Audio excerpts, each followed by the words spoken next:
Hello everyone, कैसे हो? I hope सब बढ़िया होंगे। मजे आ रहा होगा। एग्जाम आ रही है पास में। अच्छे दिन आ गए फाइनली, है ना? तो लेक्चर स्टार्ट करने से पहले थोड़ा सा ज्ञानबाजी करेंगे अपन भी थोड़ा।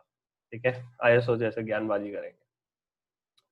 सबसे पहला चीज, सर लेक्चर को देखने के लिए टेस्ट देना पड़ रहा है। हाँ, बिल्कुल देना पड़ रहा है। सर टेस्ट में मैं देख रहा हूँ कि कुछ स्टूडेंट्स भैया अब पढ़ ही नहीं रहे। सेकंड टेस्ट में ठीक है, मानता था टफ है। थर्ड टेस्ट में परफॉर्मेंस थोड़ा अच्छा हुआ स्टूडेंट्स का। मैंने जैसे ही इसका रिकॉर्डिंग में बोल दिया कि भैया जो स्टूडेंट फेल होंगे उनको भी लेक्चर मिलेगा, तो भैया जी स्टूडेंट पढ़ना ही बंद कर दिए। गलत, नहीं चलेगा। ये जो लेक्चर है ना, लेक्चर नंबर कौन सा है अपना, 10। इसके लिए मैं नहीं देने वाला। जो फेल हो गया ना उनको नहीं दूंगा। लाइफ में एक ही बार मौका मिलता है, मैंने बोल दिया था। उस वो 9th लेक्चर के लिए अप्लीकेबल है। 10th लेक्चर नहीं दूंगा भैया। जो फेल हो गया उनको नहीं मिलने वाला। बोल देना दोस्त भाई को जो भी देख रहे हैं तुम्हारे, ठीक है, कि लेक्चर नहीं देंगे सर। ठीक है। फिर दूसरा चीज, तो एक बहुत सी चीजें हुई है सर ये लेक्चर का। जब मैंने ये मोड लॉन्च किया ना, कौन सा मोड अपना, टेस्ट दो लेक्चर लो, टेस्ट दो लेक्चर दो। आई थिंक ये फर्स्ट मॉडल है इंडिया में। This is the one of the first model in India which any teacher has launched, है ना? ऐसा पहला मॉडल होगा जो किसी टीचर ने लॉन्च किया है स्टूडेंट्स के बेनिफिट के लिए, है ना? इससे सर तुम्हारा परफॉर्मेंस लेवल क्या बढ़ेगा भाई, मजेदार, है ना? अब रिजल्ट पे तुमको पता पड़ेगा, अभी नहीं समझ में आएगा। रिजल्ट के दिन तुमको समझ में आएगा सर आपने एमसीक्यू का टेस्ट लिया था, इस वजह से हमारा परफॉर्मेंस लेवल बहुत बढ़िया हो गया है सर, मजा आ गया। ठीक है, मैं बोला बहुत बढ़िया। रिजल्ट के दिन पता पड़ेगा। तो ये सब चीजों से बहुत सी ऐसी यूनिक चीजें मुझे सीखने मिली है। जैसे कि अब एक मेरा दोस्त है ना, नैन करके, नैन नाहटा। अब भैया वो सीए फाइनल पास हो गया। वो बोलता है कि सर मतलब अरे भाई तेरे वजह से, मतलब मेरे को तो अब ऐसा लग रहा है कि रिस्क मैनेजमेंट में मेरे को नहीं पढ़ना, बट मैं फिर से तेरे लेक्चर देख रहा हूँ, मेरा हो गया सीए, है ना? मेरे को तो भी यार देखना है। और वो बंदे ने लिटरली सीए बनने के बाद भी टेस्ट दिया और 24 मार्क्स आए उसको, है ना? 24 मार्क्स आए और वो पास हो गया। मेरे को जो खुशी हुई ना भाई, मैं बोला, क्योंकि वो मेरे पूरे लेक्चर ऐसे फॉलो करता था। बुक नहीं, कुछ नहीं उसके पास, बस सिर्फ लेक्चर देख के उसको 24 मार्क्स आ गए। कौन सी टेस्ट में? टेस्ट नंबर 3 में। भाई देखो इतना इम्पैक्ट पड़ता है, ऑनेस्टली बोल रहा हूँ, है ना? तो फर्क है। फिर एक दो चीजें सर पापा बोलते हैं बेटा मेरे को भी टेस्ट देना पड़ेगा क्या? बोला नहीं नहीं, आप तो नहीं देना पड़ेगा, आप तो क्या यार, आप कभी भी देख सकते हो। ठीक है। अब एक दो चीजें और बताता हूँ कि अपना कवरेज कैसा हुआ है ना? अपना इस लेक्चर की वजह से कितना बेनिफिट हुआ है, और अपना टारगेट अचीव हो रहा है क्या 80+ का? मैं 80+ ऐसे हवा में नहीं बोलता हूँ साहब, है ना? मैं बोलता हूँ 80+ लाना है, मतलब आएंगे। कैसे आएंगे सर? आपने क्या किया है ऐसा 80+ आ जाएंगे? मैं तुमको दिखाता हूँ अभी कैसे 80+ आएंगे, अपना टारगेट कैसे अचीव हुआ है। एक और चीज, जो स्टूडेंट्स अभी ज्वाइन हुए हैं, है ना, जो स्टूडेंट्स अभी ज्वाइन हुए हैं टेलीग्राम चैनल में, है ना, तो वो शुरू से देखना चालू करें। दो टेलीग्राम है अपने, एक जिसका मैंने लिंक डिस्क्रिप्शन में दिया है, दूसरा है डिस्कशन चैनल। ठीक है। तो जिसका लिंक मैंने डिस्क्रिप्शन में दिया है वो समरी चैनल है, वहां पे ऊपर से जाओ, है ना? आई थिंक 14 अप्रैल को चैनल बनाया गया था, 14 या 13 अप्रैल को। ऊपर से जाओ, एक एक केस स्टडी देखो और सॉल्व करो, एक एक केस स्टडी देखो और सॉल्व करो। एक चीज हो गया। दूसरा चीज, डिस्कशन चैनल, अगर तुम उसमें डिस्कस पे क्लिक करोगे तो सीधा तुम डिस्कशन चैनल में पहुंच जाओगे। अगर तुम कुछ भी डाउट्स है, कोई भी क्वेश्चन है, सीधा डिस्कशन चैनल में पूछो, instead of asking me directly, ask in discussion channel. क्योंकि अगर मेरे को कभी डिले हो जाता है जवाब देने में, या मेरे पास टाइम नहीं रहता है, तो बाकी स्टूडेंट्स भी आंसर आउट कर सकते हैं, है ना? तो डिस्कशन चैनल में पूछ लो। वो दूसरा चीज, है ना? और जो मैंने इस लेक्चर के लिए टेस्ट में लिखा था कि सर आपके कुछ फीडबैक, कुछ इंप्रूवमेंट पॉइंट्स, है ना, तो रियल टाइम में अपन काम करना चालू करते हैं भाई। अपन हमेशा, मैं हमेशा बिलीव करता हूँ तो रियल टाइम में इंप्रूवमेंट होना चाहिए, और मैंने उस पर काम भी करना चालू कर दिया। कुछ स्टूडेंट्स का था सर कि आपका वॉइस क्लियर नहीं आ रहा है, ये नहीं आ रहा है, तो ठीक है भैया माइक अपन ने ले लिया है ना? क्योंकि लॉकडाउन के टाइम चालू किया था यार, माइक अवेलेबल नहीं था, ऑनलाइन देखा मैंने, ऑफलाइन भी नहीं था। तो अभी माइक आ गया है तो साउंड का इशू सॉल्व हो गया। कुछ स्टूडेंट्स का था कि सर आप समरी बुक कब डाल रहे हो? भाई समरी बुक एंड में आ जाएगी, अपना जून एंड में आ जाएगा। कुछ स्टूडेंट्स का था सर कि आप जब वीडियो के डिस्क्रिप्शन में अलग अलग अलग अलग अलग लिखते हो ना सर, उधर आप मेरे को एक जिप फाइल दे दो जहां से मैं पूरा सिलेक्ट करूं और एक ही बार में डाउनलोड कर दूं, इंस्टेड ऑफ डाउनलोडिंग 8 और 9 फाइल और मल्टीपल फाइल्स। ठीक है भैया, वो भी दे दिया, वो भी हो गया। फिर कुछ स्टूडेंट्स का भैया एक दो चीजें और भी अनोखी चीजें मिली मुझे। क्या? अब कुछ स्टूडेंट का ईमेल आईडी स्टार्ट होता है naughty@raju.com @gmail.com। अरे भैया क्या ईमेल आईडी है, नॉटी वॉटी? भाई सीए बन जाओगे तो ऐसा ईमेल आईडी लिखोगे क्या सीवी में? है ना? अब पता नहीं हंसी मजाक में दिया होगा, क्या दिया होगा, बट स्टिल, है ना? तो थोड़ा हिसाब से भाई, ये सब क्या अभी, है ना? ठीक है, अब मैं तुमको बताता हूँ कि अपना टारगेट ऑफ 80 प्लस कैसे अचीव हो रहा है, फिर अपन लेक्चर में मूव करेंगे। चैप्टर नंबर 5 बहुत ही आलीशान चैप्टर है सर।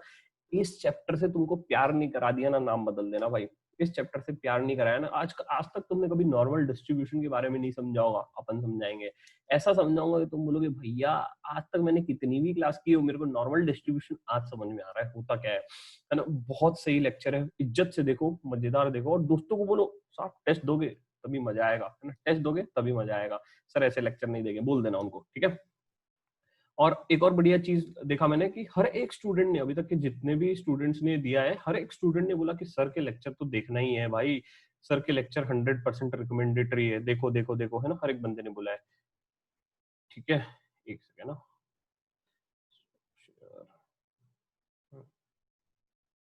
यहाँ पे कहाँ गया, एक सेकेंड, मैं तुमको दिखा रहा था। हाँ, एक छोटा सा डिस्कशन अपना लेक्चर का कैसे हुआ है, क्या हुआ है, उसका मैं समरी बता रहा हूँ कि अपना टारगेट ऑफ 80 प्लस कैसे अचीव होगा और अभी तक के अपन ने कैसे परफॉर्म किया है। नंबर 1 पेपर होता है आरएम का 100 मार्क्स का, सभी को पता है ना, जिसको मैं डिवाइड करता हूँ 2 पार्ट में, है ना। इनफैक्ट मैं 3 पार्ट में डिवाइड कर लेता हूँ। एक होता है मेरा एमसीक्यू, है ना, जो आता है तुम्हारा 40 मार्क्स का। एक आता है तुम्हारा आइडेंटिफाई, है ना, identify the type of risk, है ना, टाइप ऑफ रिस्क आइडेंटिफाई करने का एक क्वेश्चन आता है 5 मार्क का। और बचा कुचा होता है तुम्हारा 55 मार्क्स का, ठीक है। इसमें भी मैं फर्दर 2 पार्ट में डिवाइड करता हूँ, अब मैं तुमको बताता हूँ। एमसीक्यू के लिए अपन ने अप्रोक्सीमेटली अभी तक के 100 प्लस एमसीक्यूज पोस्ट कर दिए, है ना। अगर तुमने मेरी चारों टेस्ट सीरीज दी है तो वहां पे एमसीक्यू हो गया। टेलीग्राम में अप्रोक्सीमेटली अभी तक के 20 एमसीक्यूज, 18 एमसीक्यूज डाल दिए, 18 या 19 एमसीक्यू डाल दिए, तो अप्रोक्सीमेटली 100 के आसपास एमसीक्यू हो गए हैं, है ना। तो और मैं 2-3 टेस्ट सीरीज डाल दूंगा, है ना, 2-3 और टेस्ट सीरीज आ जाएगी, तो एमसीक्यू पोर्शन में तुम्हारा 100% कॉन्फिडेंस बिल्डअप हो जाएगा। तुमको पता पड़ जाएगा कि सब आंसर कहाँ से ढूंढना, कैसे ढूंढना, क्या करना, कहाँ पे जाना, बुक खोलना, सर इंडेक्स के थ्रू जाऊं कि कैसे जाऊं। अभी तुम बुक का प्रिंट लोगे ना, तब पूरा जब फुल सिलेबस पे एमसीक्यू टेस्ट होगा ना, तब आएगा मजा साहब, तब आएगा मजा। और तब पता पड़ेगा कि मैं कहाँ पे हूँ, है ना, मैं कहाँ पे हूँ, तब तुमको पता पड़ जाएगा। सेकंड आता है identify the type of risk. इस पे अप्रोक्सीमेटली अपन ने डाल दिए 30 प्लस केस स्टडीज, है ना, 30 plus real time case studies डाल दिए टेलीग्राम में। जिन्होंने ये पूरा सॉल्व कर लिया, ऊपर से जाओ टेलीग्राम चैनल दो, आंसर भी डिस्कस किया हुआ है ना, वो देखो, सॉल्व करो, 5 मार्क गारंटीड। सर मतलब हमारा 40 मार्क्स गारंटीड हो गया, 5 मार्क्स गारंटीड हो गया, सर होता है 45, पास तो यही हो गए हम। आपके रिकॉर्डिंग से, आपके लेक्चर की मदद से हम पास तो गारंटी हो रहे हैं सर, ठीक है, बहुत बढ़िया। अब 55 को मैं डिवाइड करता हूँ 2 पार्ट में, मैं बोलता हूँ 20 मार्क्स प्लस 35 मार्क्स, है ना। 20 मार्क्स ये प्लस माइनस हो सकता है, तो 20 मार्क्स क्या होता है, 20 मार्क्स तुम्हारे शॉर्ट शॉर्ट कॉपी पेस्ट वाले क्वेश्चन आएंगे, जैसे identify the type of risk said by Paul Hawkins, क्या बोलेगा, जो भी आएंगे तुम्हारे को कि इंटीग्रेटेड रिस्क रिपोर्टिंग कहाँ से करना, कैसे करना, what are the criterias involve in integrated risk reporting. भैया कॉपी पेस्ट करने वाला कार्य है ना, तुमको बुक खोलना है, पेज खोलना है, इंडेक्स खोलना है, कॉपी पेस्ट करना है, तो ये तो शॉर्ट मिल जाएंगे। अगर तुमने मेरे लेक्चर ढंग से देखे हैं, बुक को 2 बार पढ़ा है, तो बुक को 2 बार पढ़ा है और कॉपी पेस्ट किया है, बुक को ध्यान से पढ़ा है और मेरे लेक्चर्स को देखा है, तो 100% ये तुमको 20/20 मिल जाएगा, है ना। तो अगर मैं ये भी बोलता हूँ तो प्लस में 20 कर देता हूँ, तो सब 65 मार्क्स तो तुम्हारे कहीं नहीं गए अगर तुमने हमारे लेक्चर इज्जत से देखा। सर तो 60 प्लस तो गारंटी आ ही जाएंगे। अब बचते हैं 35 मार्क्स। इस पे मेरा अगला टारगेट है, ये मेरा टारगेट है जुलाई में, है ना। ये मेरा जुलाई में टारगेट है कि 35 मार्क्स को मैं कैसे इस पे भी 100% अपना ये भरोसा दिला दूं, है ना, कैसे मैं इस पे भरोसा दिला दूं, इस पे अपन जुलाई में काम करेंगे। देखो भैया टाइम कंस्टेंट है, मेरे पास टाइम कंस्टेंट है, आई अंडरस्टैंड।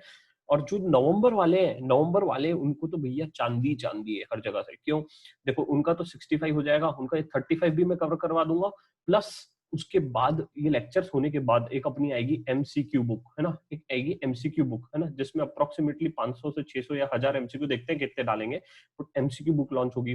फिर उसके बाद मैं लॉन्च करूंगा केस स्टडी बुक, है ना, केस स्टडी बुक, है ना। केस स्टडी बुक में क्या होगा, सर हमारे लिए क्यों नहीं कर रहे सर, जुलाई वालों से नाराज, अरे भाई नाराजगी नहीं है भाई, टाइम नहीं है, दिक्कत वो है भाई, टाइम नहीं है ना भाई, ऑफिस के साथ मैनेज करना बहुत मुश्किल है, और अभी भी लेक्चर जो रिकॉर्ड कर रहा हूँ रात के 4 बजे है, ठीक है, और सुबह मुझे 10-11 बजे उठना पड़ता है, और ऑफिस भी पता है फिर नहीं तो नौकरी चल जाएगी आरएम के लेक्चर के चक्कर में, ठीक है, तो यार समझो थोड़ा।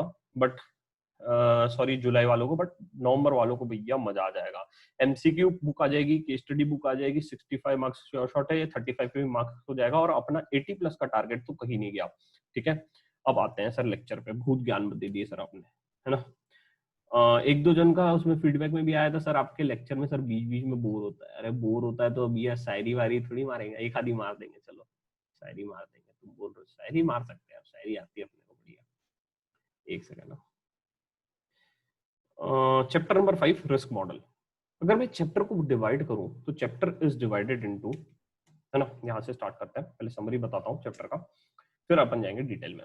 चैप्टर को मैं डिवाइड करूं तो चैप्टर डिवाइडेड है तुम्हारा 3 पार्ट में। सर सबसे पहला बोला गया है डिस्कशन अबाउट तुम्हारा वॉर। दूसरा डिस्कशन किया गया है स्ट्रेस टेस्टिंग, सिनेरियो एनालिसिस और एक्सेप्शनल सॉरी एक्सपेक्टेड शॉर्टफॉल। तीनों बहुत ही बढ़िया कॉन्सेप्ट है, एक एक चीज डिटेल में जाएंगे और मजा आएगा। और तीसरा होता है सब कंट्री रिस्क। ठीक है, तो ये जो पार्ट है ना, ये एकदम अलग पार्ट है। कंट्री रिस्क को अलग से दे दिया गया है, और बाकी जो 2 पार्ट है, war, expected shortfall, scenario analysis और स्ट्रेस टेस्टिंग, इन दोनों पे मैं बाद में आऊंगा। पहले मैं कंट्री रिस्क कवर कर लेता हूं, क्योंकि जो अलग सा पोर्शन है पहले उस पे जाएंगे, फिर अपन जाएंगे वॉर पे और स्ट्रेस टेस्टिंग, सिनेरियो एनालिसिस और एक्सपेक्टेड शॉर्टफॉल पे। ठीक है, तो सबसे पहला साहब country risk. Sir country risk क्या होता है? सर कंट्री रिस्क मतलब कि अगर मैं दूसरी कंट्री में जाके धंधा कर रहा हूं, अगर मैं दूसरी कंट्री में जाके धंधा कर रहा हूं, तो मेरे को उस कंट्री में जाके धंधा करने का, मेरे को उस कंट्री में जाके धंधा करने का जो रिस्क हो रहा है, उसे मैं कहता हूं सर कंट्री रिस्क। अच्छा सर, इसे मैं कहता हूं होस्ट कंट्री। मैं क्या बोलता हूं? मैं होस्ट कंट्री में जाके धंधा कर रहा हूं, मैं होस्ट कंट्री में जाके धंधा कर रहा हूं, है ना। देखो, कंट्री रिस्क जो है उसको 3 पार्ट में डिवाइड किया गया आइडियली, या 2 सेक्शन में लोग ने डिवाइड किया। एक ये लोग बोलते हैं तुम्हारा economic, financial and political environment, है ना। तो कंट्री रिस्क में सबसे पहला बोलता है कि पॉलिटिकल एनवायरनमेंट की वजह से भी कंट्री रिस्क होता है। सर कैसे की एग्जांपल दो? भैया सिंपल सी चीज है, अगर अगर मान लो कि पॉलिटिकल पार्टी के बेसिस पे भी डिपेंड करता है। मोदी जी बोल रहे हैं आओ इंडिया में इन्वेस्ट करो और डेवलप करो, देश को विकास करो, मेक इन इंडिया। सर अगर मोदी जी ये नहीं बोलते, पॉलिटिकल पार्टी कुछ और रहती, दूसरी पॉलिटिकल पार्टी रहती, है ना, तो वहां पे भी रिस्क बढ़ जाता, वहां पे भी रिस्क बढ़ जाता साहब। पॉलिटिकल पार्टी बहुत इंपॉर्टेंट रोल प्ले करती है। सर बड़ी बड़ी एमएनसीज, बड़ी बड़ी companies now are trying to shift their business from China to India. Why? The reason is quite simple, because they have realized that there is a country risk present in China, sir, and I don't want to do a business in China. मुझे धंधा नहीं करना China के साथ। China चोर, है ना। कौन बोल रहा है? बिजनेस वाले बोल रहे हैं, एमएनसीज बोल रही है, बड़ी बड़ी कंपनीज, टेस्ला जैसी कंपनीज सोच रही है कि अपना वो प्लांट शिफ्ट कर दे, कहां से? चाइना से इंडिया। क्यों? बिकॉज वहां कंट्री रिस्क आ गया साहब, वहां कंट्री रिस्क आ गया। आज की तारीख में इससे अच्छा एग्जांपल क्या हो सकता है ना। लोगों ने बोला है सर आप रियल लाइफ एग्जांपल दो, मैं दूंगा आपसे रियल लाइफ एग्जांपल देंगे, थोड़ा सा लेक्चर बढ़ा जाएगा बट ठीक है, कॉन्सेप्ट समझना जरूरी है। ठीक है, अब सर बोलते हैं टाइप ऑफ कंट्री रिस्क, है ना। एक सेकंड कलर चेंज करता है। टाइप ऑफ कंट्री रिस्क देखो सर क्या बोलता है। Sir type of country risk में डिवाइडेड है, एक है पॉलिटिकल रिस्क और दूसरा है फाइनेंशियल एंड इकोनॉमिक रिस्क। इस पे मैंने 2 बार एमसीक्यू पूछ लिया है ना, थोड़ा ध्यान से देखेंगे इस पे। सबसे पहला बोलता है type of country risk. Sir type of country risk में पॉलिटिकल रिस्क मतलब क्या कि पॉलिटिकल पार्टी की वजह से रिस्क आ सकता है। देखो क्या बोलता है, the risk mainly arises out of the changes in a political scenarios change होने की वजह से, है ना, उस वजह से, और रूलिंग गवर्नमेंट के डिसीजन की वजह से रिस्क अराइज हो सकता है। सर आप देखो क्या बोलता है, MNCs from operations in a host country. Sir host country मतलब जहां पे जाके धंधा कर रही है, वहां पे can be described as follows, है ना। अब इधर ये जरूरी क्योंकि क्योंकि देखो फॉरेन, है ना, एफडीआई काफी कम, बड़े बड़े एमएनसीज का इन्वेस्टमेंट्स रहता है, इस वजह से मुझे कंट्री रिस्क देखना पड़ता है। अब देखो सर, जैसे कि अब सबसे पहला मेरे को रिस्क है, क्या बोलता है, नेशनलिज्म, है ना, नेशनलिज्म, है ना। अब उसमें पहले रिस्क में क्या बोलता है, द कभी कभी क्या होता है कि कंट्री ही बोलती है, या क्या बोलती है वहां की गवर्नमेंट बोलती है ना, कि उनका बिजनेस ही टेक ओवर कर लिया विदाउट उनको बरोबर पैसा दिए, है ना। देखो क्या बोलता है, देखो the most common form of a risk where in a host country, वहां की country take over the business of MNC, MNC का धंधा ही उठा लेगी विदाउट विथ और विदाउट इनएडिक्वेट कंपनसेशन। सर बरोबर पैसा नहीं देगी और धंधा ले लेगी उसका। गलत हो रहा है ना, ना इंसाफी हो रही है ना सर, रिस्क है कि नहीं, है ना, रिस्क है कि नहीं, है ना। बस दूसरा क्या बोलता है, exchange control risk. Exchange control risk मतलब क्या बोलता है कि एक्सचेंज रेट में, एक्सचेंज रेट की वजह से भी जो मुझे रिस्क आ सकता है, करेक्ट ना। अब देखो क्या बोलता है, जैसे कि, है ना, द प्रिवेंट्स द एमएनसी, अब देखो क्या बोलता है, the forms, this form of risk prevents the MNC, MNC को रोका जा रहा है, रोका जा रहा है कैसे, to get converted their earnings from local currency to the foreign currency, है ना। अब देखो क्या होता है, एमएनसी है बाहर की कंपनी, ठीक है, अब मान लो एमएनसी ने इंडिया में इन्वेस्ट किया, मान लो कंपनी है यूएस की, अब इंडियन कंपनी को इंडियन रुपीस को कन्वर्ट करना चाहेगी डॉलर में, क्योंकि उसको डॉलर में अपनी होल्डिंग कंपनी को पैसा देना है, करेक्ट। अब इंडिया वाले बोल रहे हैं कि तुमको अलाउ ही नहीं करेंगे, तुमको अलाउ ही नहीं करेंगे, हम क्या कन्वर्ट करने के लिए, है ना, तुमको हम अलाउ ही नहीं करेंगे साहब कन्वर्ट करने के लिए, किस चीज को, है ना, rupees into dollar, rupees into dollar convert करने नहीं देंगे, तो साहब गुस्सा आएगा ना, यार गलत हो रहा है ना भाई ये एक्सचेंज कंट्रोल।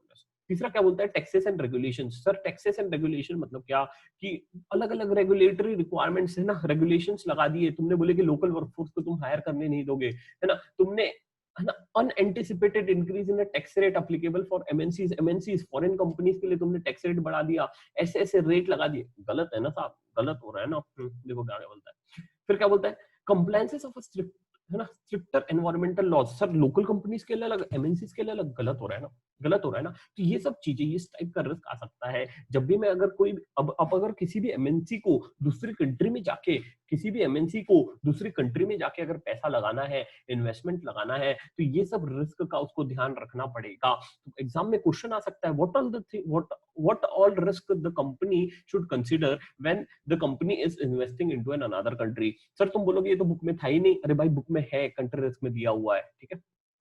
आगे क्या बोलता है, ineffective legal system. Sir legal system ineffective है मतलब क्या, कि there is a high level of red tapism. Red tapism मतलब एक्सेसिव रेगुलेशन, बहुत ज्यादा रूल रेगुलेशन लगा दिया गया है, and corruption at a local and higher level, है ना।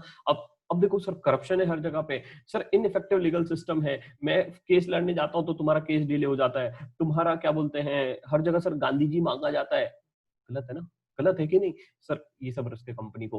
और आगे बोलता है ना, रेपुटेशन ऑफ अ कॉन्ट्रैक्ट, है ना, repudiation of a contract. Repudiation of a contract मतलब क्या, सर जैसे कि मेरा कॉन्ट्रैक्ट हो गया, तुमने बोला, गवर्नमेंट ने बोला कि भैया मैं तुमको जमीन दूंगा, ये दूंगा, फलाना दूंगा, ये दूंगा, और फिर बाद में मुकर गई, बाद में मुकर गई, कौन मुकर गई, पता है सबको, है ना, वेस्ट बंगाल, है ना। तो वेस्ट बंगाल से क्या हुआ था, नैनो प्लांट वेस्ट बंगाल में पूरा स्टार्ट हो गया था, उधर कुछ गवर्नमेंटल इश्यूज आ गए, है ना, गवर्नमेंट ने ये फुलफिल नहीं किए प्रोमिसेस, और काफी दिक्कत आ गई, उस वजह से वेस्ट बंगाल का प्लांट कहाँ शिफ्ट हो गया, गुजरात में, है ना, Nano plant shifted to Gujarat, है ना। क्यों, बिकॉज यहाँ पे रेपुटेशन ऑफ अ कॉन्ट्रैक्ट हो गया, है ना, इस वजह से कंट्री का इमेज खराब होता है, इस वजह से क्या होता है कि कंट्री रिस्क है।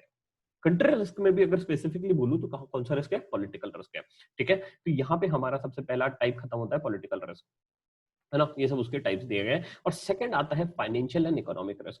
Sir financial and economic risk की जो बात कर रहा है, यहाँ पे कंट्री के पर्सपेक्टिव से बात कर रहा है, यहाँ से हम किसकी बात कर रहे हैं, कंट्री के पर्सपेक्टिव से बात कर रहे हैं।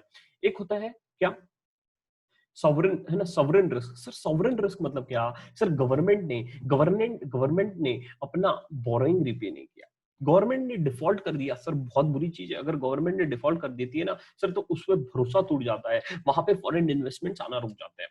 इसलिए गवर्नमेंट बॉन्ड्स में लोग इन्वेस्ट करते हैं, क्योंकि उनको पता है कि गवर्नमेंट डिफॉल्ट नहीं करेगी साहब, उनको पता है कि गवर्नमेंट डिफॉल्ट नहीं करेगी साहब, है ना, उनको पता है कि गवर्नमेंट डिफॉल्ट नहीं करेगी, इसीलिए इसीलिए है ना, लोग कहाँ पे इन्वेस्ट करते हैं, गवर्नमेंट बॉन्ड्स में इन्वेस्ट करते हैं, है ना। अब देखो क्या बोलते हैं, सॉवरेन रिस्क। देखो क्या बोलता है, द सॉवरेन रिस्क में hamper the reputation of a country. Sir default कर दिया तो बहुत बेइज्जती वाला काम है भैया। आगे क्या बोलता है, severely from investment point of view, but it saves a lot of a foreign exchange of the government, है ना। अब देखो क्या बोलता है, ठीक है। अब देखो, अगर किसी ने गवर्नमेंट ने डिफॉल्ट कर दिया, उसने पैसा नहीं दिया, बट उसे फॉरेन एक्सचेंज बच जाएगा बढ़िया, बट बेइज्जती बहुत होगा, बेइज्जती बहुत होगा साहब। किसी फॉरेन इंस्टीट्यूशनल इन्वेस्टर ने पैसा लगाया इंडिया के बॉन्ड्स पे, ठीक है, अब गवर्नमेंट ने बोली नहीं देंगे, है ना, पैसा नहीं देंगे, तो भैया तुम्हारा फॉरेन करेंसी तो बच जाएगा, बट बेइज्जती जो होगा ना, सह नहीं पाओगे। अब सर मेरे को फाइनेंशियल और इकोनॉमिक रिस्क को आइडेंटिफाई करने के लिए कुछ ऐसे फैक्टर्स बता दो, कुछ ऐसे फैक्टर्स बता दो जिसकी मदद से मैं फाइनेंशियल और इकोनॉमिक रिस्क को आइडेंटिफाई कर सकूं। सर यहाँ पे कंट्री लिखा है, मैंने एमसीक्यू में दिया था कंपनी, लोगों ने बोला सर ऐसा कैसा? अरे भाई कंट्री की पर्सपेक्टिव से देखा जाता है, जब फाइनेंशियल और इकोनॉमिक रिस्क की बात कर रहे हैं तो किसके पॉइंट ऑफ व्यू से देखा जाएगा? कंट्री के पॉइंट ऑफ व्यू से देखा जाएगा। जब मैं कंट्री रिस्क की बात कर रहा हूँ, जब मैं किसकी बात कर रहा हूँ? कंट्री रिस्क की बात कर रहा हूँ, ठीक है। तो किसका देखना है? इंपोर्ट टू ऑफिशियल रिजर्व्स क्या है, इंपोर्ट एक्सपोर्ट क्या है ना, हमारा ये क्या है, balance of payment, trade deficit, current account, याद है सीपीटी में पढ़ा होगा या फाउंडेशन में पढ़ा होगा। डेट सर्विस रेशियो क्या है, और तुम्हारा countries external debt to GDP क्या है, ये सब चीजें हमें देखना पड़ेगा, ठीक है। अगला क्या बोलता है?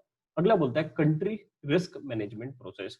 सर अब हर एक जगह तुम रिस्क मैनेजमेंट प्रोसेस डालोगे क्या? तो बोला हाँ, अपन चैप्टर ही वही पढ़ रहे हैं, अपन सब्जेक्ट ही वही पढ़ रहे हैं, रिस्क मैनेजमेंट। सर रिस्क को कैसे मैनेज करना, रिस्क को कैसे कम करूं भाई, मेरे लिए बताओ, रिस्क को कैसे कम करूं साहब, मुझे ये बता दो। तो सर यही प्रोसेस है, हमारे को 6 प्रोसेस दी गई है सर, हर एक जगह हर एक चैप्टर में अलग अलग रिस्क को मैनेज करने की प्रोसेस दी गई है। बट जो मैंने लेक्चर नंबर 1 में बोला था, सर वो अभी रिलेट कर रहा हूँ। हर एक चीज identify the risk, analyse the risk, assess the risk, evaluate the risk, mitigate the risk, control the risk, वही बोला गया बस, है ना। पढ़ लोगे समझ में आ जाएगा, बहुत इजी है, बहुत इजी है। बेसिक पैरामीटर दिए गए रिस्क।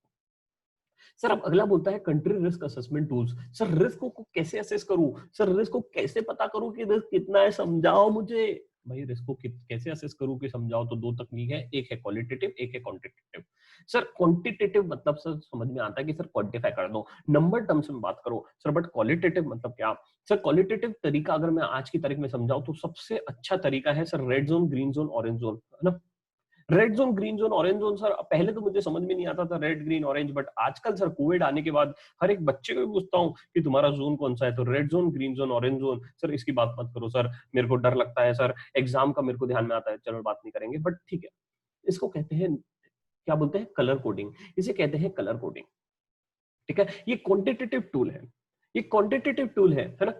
कंट्री को हम एक कलर कोड दे देंगे कि भाई वो रेड है, ग्रीन है, ऑरेंज है, उस हिसाब से व्हाइट है, जो कलर देना है वो दे दो, है ना, बट कलर देगा। दूसरा क्या बोलता है, न्यूमेरिकल कोडिंग, है ना, नंबर देंगे, हाईएस्ट हाईएस्ट नंबर। अब इधर बोला है कि हाईएस्ट नंबर मतलब क्या, लोएस्ट नंबर मतलब क्या, ठीक है। तो ये एग्जाम में ऐसा क्वेश्चन आ सकता है कि ऐसा ऐसा दिया गया है और हाईएस्ट मतलब हाईएस्ट है कि लोएस्ट है, कंटेंट क्या है, वो सब थोड़ा एनालाइज करने दे सकता है अगर चाहिए दिया तो। और कॉम्बिनेशन ऑफ बोथ, है ना। जैसे कि अब इधर बोलता है कि 1 मतलब हाईएस्ट रिस्क है, 10 मतलब लोएस्ट रिस्क है, रेड मतलब हाई रिस्क है, ग्रीन मतलब लो रिस्क है ना। ये तो कोविड में ही समझ में आ रहा है। अब अदर मेथड्स क्या बोलती है? अदर मेथड्स में बोलता है ग्रेड बेस्ड रेटिंग, है ना सर। ग्रेड बेस्ड रेटिंग मतलब ये अपन अपन नेक्स्ट चैप्टर में पढ़ेंगे, जो अपना आखिरी लेक्चर रहेगा, जो अपना चैप्टर नंबर 6 है ना। चैप्टर नंबर 6 में अपन पढ़ेंगे ट्रिपल ए रेटिंग, है ना, ए रेटिंग। तो ये सब grade based rating, sir rating दो, है ना। बॉन्ड्स को रेटिंग दी जाती है, डिबेंचर्स को रेटिंग दी जाती है ना सर। उसके बेसिस पे हम एनालाइज कर सकते हैं। फिर और क्या बोलता है दूसरा, event driven. Sir event driven मतलब क्या कि उस कंट्री में इवेंट किस तरीके से हो रहा है। सर इवेंट मतलब क्या, शादीवादी क्या? नहीं भैया शादीवादी की बात नहीं कर रहा है सर। यहाँ बोलता है कि अगर हम देखेंगे कि वहां की गवर्नमेंट कितनी स्ट्रांग है। सर क्या देश को मिलिट्री चलाता है या गवर्नमेंट चलाती है? देश को कौन चलाता है, मिलिट्री चलाती है या गवर्नमेंट चलाता है? सर वो देखना है हमें, है ना। तो जैसे कि बोलता है कि इंडिया में देश को चलाने का, मिलिट्री को देश को चलाने का संभावना है 0%। बट जहां पे अगर मैं पाकिस्तान में जाके बात करूं, मैं नहीं बोल रहा हूँ, बुक बोल रही है, देश में बोलता है कि अगर तुम पाकिस्तान में जाके बात करो तो पाकिस्तान में 70% संभावना है, there is 70% probability that Pakistan military force can drive the country. This is also what, this is an indicator. Which type of indicator? This is a qualitative, not quantitative, this is a qualitative indicator, है ना। ये कौन सा indicator है? Qualitative indicator है। तो हमने कितने सारे इंडिकेटर्स देख लिए साहब, बहुत इजी है, मजा आ रहा है साहब, मुझे तो मजा आ रहा है ना। अब आगे देखते हैं क्वांटिटेटिव टूल। सर क्वांटिफाई कर दो, इसमें ना बहुत सारे एमसीक्यू आए हैं, एमसीक्यूज। एक अटेम्प्ट में एक एमसीक्यू यहाँ से पक्का है, डोनेशन है, बहुत डोनेशन है। एक अटेम्प्ट में एक एमसीक्यू यहाँ से पक्का है, अगले टेस्ट सीरीज में भी एक एमसीक्यू यहाँ से आएगा पक्का है। अभी भी बता दे रहा हूँ सर, अभी से पेपर लीक कर रहा हूँ, है ना। अब देखो क्या बोलता है सर, क्वांटिटेटिव टूल्स। सर ऐसे टूल्स बताओ जहां पे मैं एनालाइज कर सकूं, कंट्री के रिस्क एनालाइज कर सकूं, है ना। सबसे पहला देखो उसमें क्या बोलता है ना, रिलेटेड टू इकोनॉमिक मेजर, जैसे कि हम मेजर करेंगे जीडीपी, फॉरेक्स, है ना, और एफडीआई। ये सब चीजें हम एनालाइज करके बताएंगे कि कंट्री का रिस्क कितना है। सर जैसे कि अब मैं देखूंगा करप्शन इंडेक्स, सर करप्शन कितना है उसके बेसिस पे तो एक रेटिंग दे दी गई है, 0 मतलब सबसे कम करप्शन, 10 मतलब सबसे ज्यादा करप्शन, है ना। फिर क्या बोलता है demographic index, sir demographic index कैसे डिसाइन होता है, इकोनॉमिक इंटेलिजेंस के बेसिस पे, और इसको हमने इस प्रकार से बांटा गया है ना। कितने प्रकार से बांटा गया है, 4 प्रकार से बांटा गया है। इसमें एमसीक्यू आ जाएगा, बोलेगा कि अगर यहाँ पे दिया हुआ है तो तुम्हारा कितना है ना, 6 दिया गया है तो कितना है ना, आ सकता है भाई क्वेश्चन आएगा, एमसीक्यू आएगा, मैं अभी भी बोल रहा हूँ ध्यान से देखना। और इसका ना थोड़ा हेडिंग थोड़ी सी 1-2 बार है ना एग्जाम में घुसने के पहले थोड़ा हेडिंग पढ़ लेना, क्योंकि समझ में नहीं आएगा करप्शन इंडेक्स कहाँ था भैया। अब तुम ढूंढोगे ढूंढोगे थर्ड से जाना पेज नंबर 5.16 पे टिक करके आ जाना, समझ में आया? तो ये आ सकता है क्वेश्चन, आ सकता है, मैं पहले ही बोल रहा हूँ।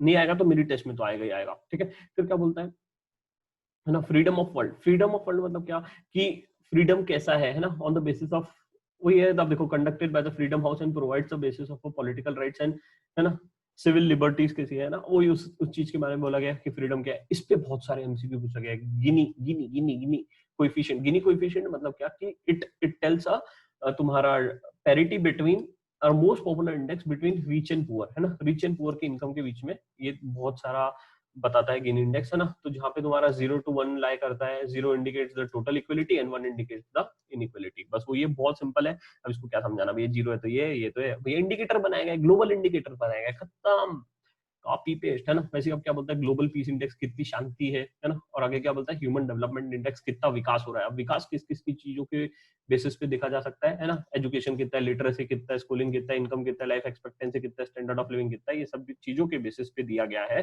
तुम्हारा कंट्री रिस्क हम आइडेंटिफाई करेंगे। सर बहुत ही आसान था टॉपिक कंट्री रिस्क पे, एक क्वेश्चन एक्सपेक्टेड है, शुरू के अटेम्प्ट में इसमें बहुत क्वेश्चन पूछे गए हैं। तो अभी तक के कंट्री रिस्क पे आई वुड से 20 मार्क्स के क्वेश्चन पूछे गए हैं, है ना। अभी तक के जो तुम्हारा शुरू से लेके आज तक 20 मार्क के आसपास के क्वेश्चन पूछे गए हैं, और एक क्वेश्चन हर एक अटेम्प्ट में एक्सपेक्टेड रहता है यहाँ से, ठीक है।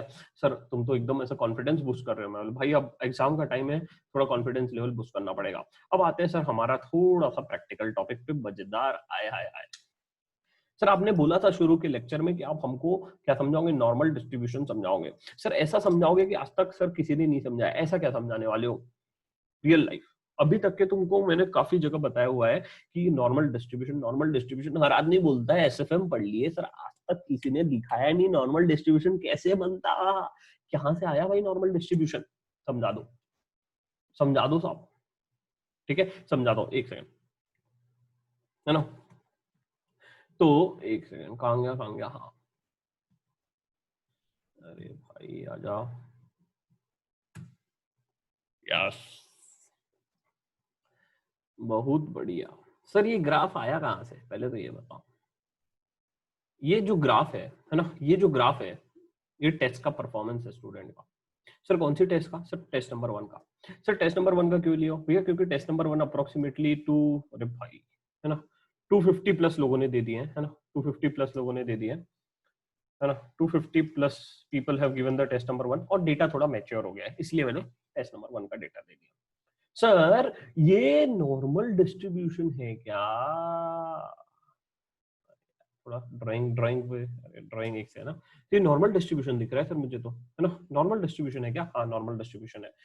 सर कैसे पता, भाई नॉर्मल डिस्ट्रीब्यूशन ऐसे रहता है ना। सर तो ये हर एक डेटा सर ऐसे ही मैच्योर होता है क्या, हाँ, है ना, ये नॉर्मल डिस्ट्रीब्यूशन बन गया।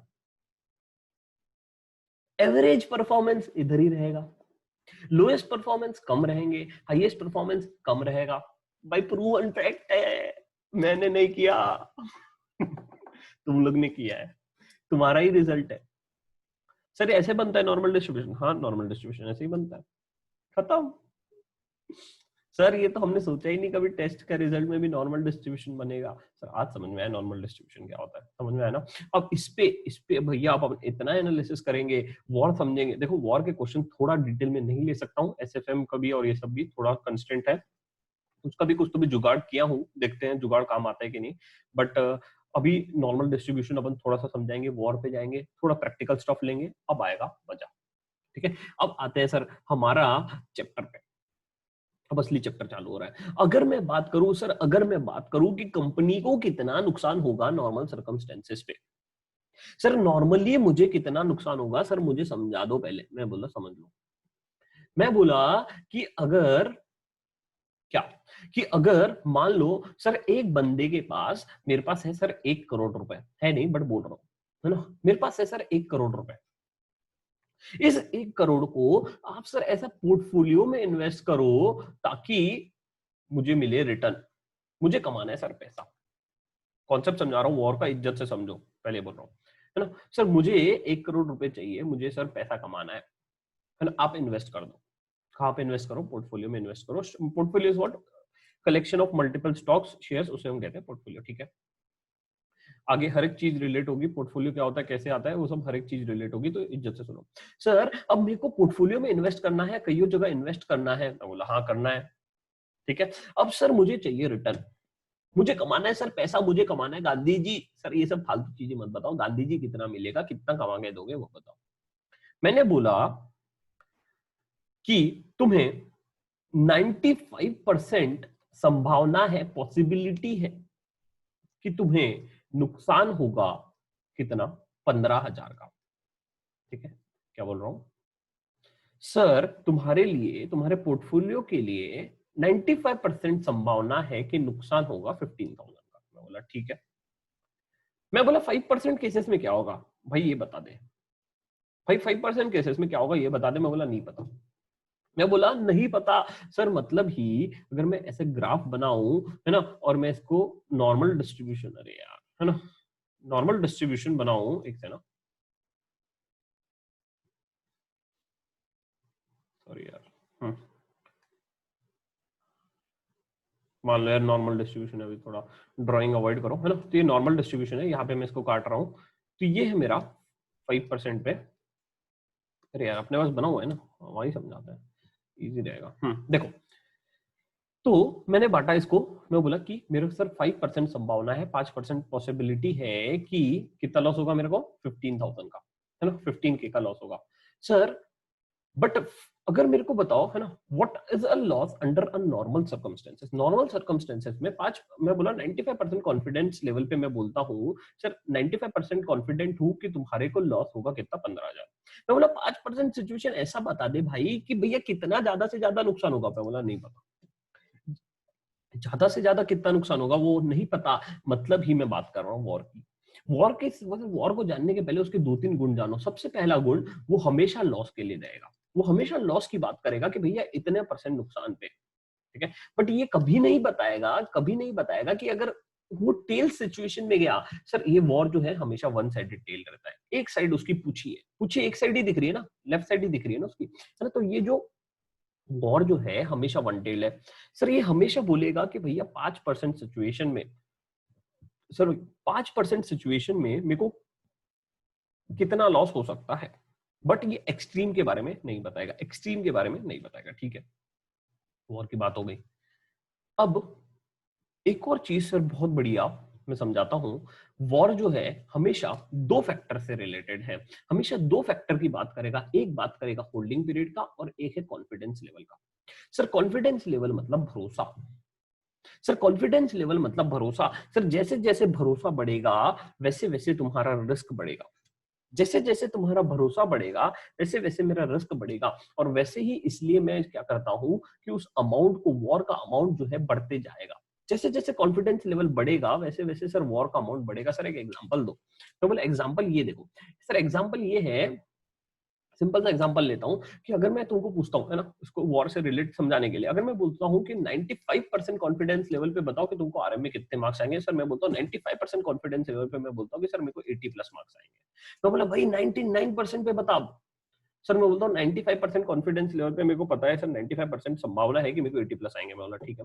मैं बोला 99 पे बता। सर 99% पे मैं बोल सकता हूँ कि सर मुझे आएंगे सर 40+ मार्क्स। सर मतलब ही जैसे मैंने तुमको बोला कॉन्फिडेंस बढ़ा के बता, सर और अच्छे से बता, सर मेरे को 100% संभावना से बता। तो जैसे तुम्हारा कॉन्फिडेंस लेवल बढ़ाए वैसे तुम्हारी फट गई, वैसे तुम्हारी फट गई और तुमने रिस्क को कवर करना कोशिश किया। तुमने बोला सर मैं रिस्क को कवर करूंगा, जैसे जैसे कॉन्फिडेंस लेवल बढ़ेगा वैसे वैसे मैं रिस्क को कवर करूंगा। इसीलिए वॉर भी बोलता है जैसे जैसे कॉन्फिडेंस लेवल बढ़ेगा वैसे वैसे तुम्हारा वैल्यू एट रिस्क बढ़ेगा, वैल्यू एट रिस्क बढ़ेगा। सर मतलब ही अगर मैं कोई भी केसेस का वॉर निकालूंगा, वैल्यू एट रिस्क निकालूंगा, अगर मैं 95% कॉन्फिडेंस लेवल पे वॉर निकालूंगा और 99% कॉन्फिडेंस लेवल पे वॉर निकालूंगा तो हमेशा ज्यादा आएगा। ठीक है। अब सर होता है, एक होता है holding period. Sir holding period मतलब क्या? सर अगर एक दिन का वॉर निकालूंगा तो कम आएगा, बट 10 दिन का वॉर निकालूंगा तो ज्यादा आएगा। सर सिंपल सा गणित है। सर एक दिन का नुकसान कम हो सकता है, बट अगर वही चीज मैं 10 दिन का एक्यूमुलेट करूंगा तो बढ़ेगा। सर बढ़ेगा किस स्पीड से? बढ़ेगा square root of a holding period से। सर बढ़ेगा कैसे? Square root of a holding period से। सर स्क्वायर रूट ही क्यों, ये नहीं बताऊंगा, क्योंकि एसएफएम में तुमने पढ़े हो स्क्वायर रूट ही क्यों, है ना। इसके लिए डेरिवेशन है, कैसे आता है, क्या आता है, फिर वेरिएंस से उसको डिवाइड करूं, आता है, ठीक है, बट अभी टाइम वेस्ट नहीं करना है, बट स्क्वायर रूट से बढ़ेगा।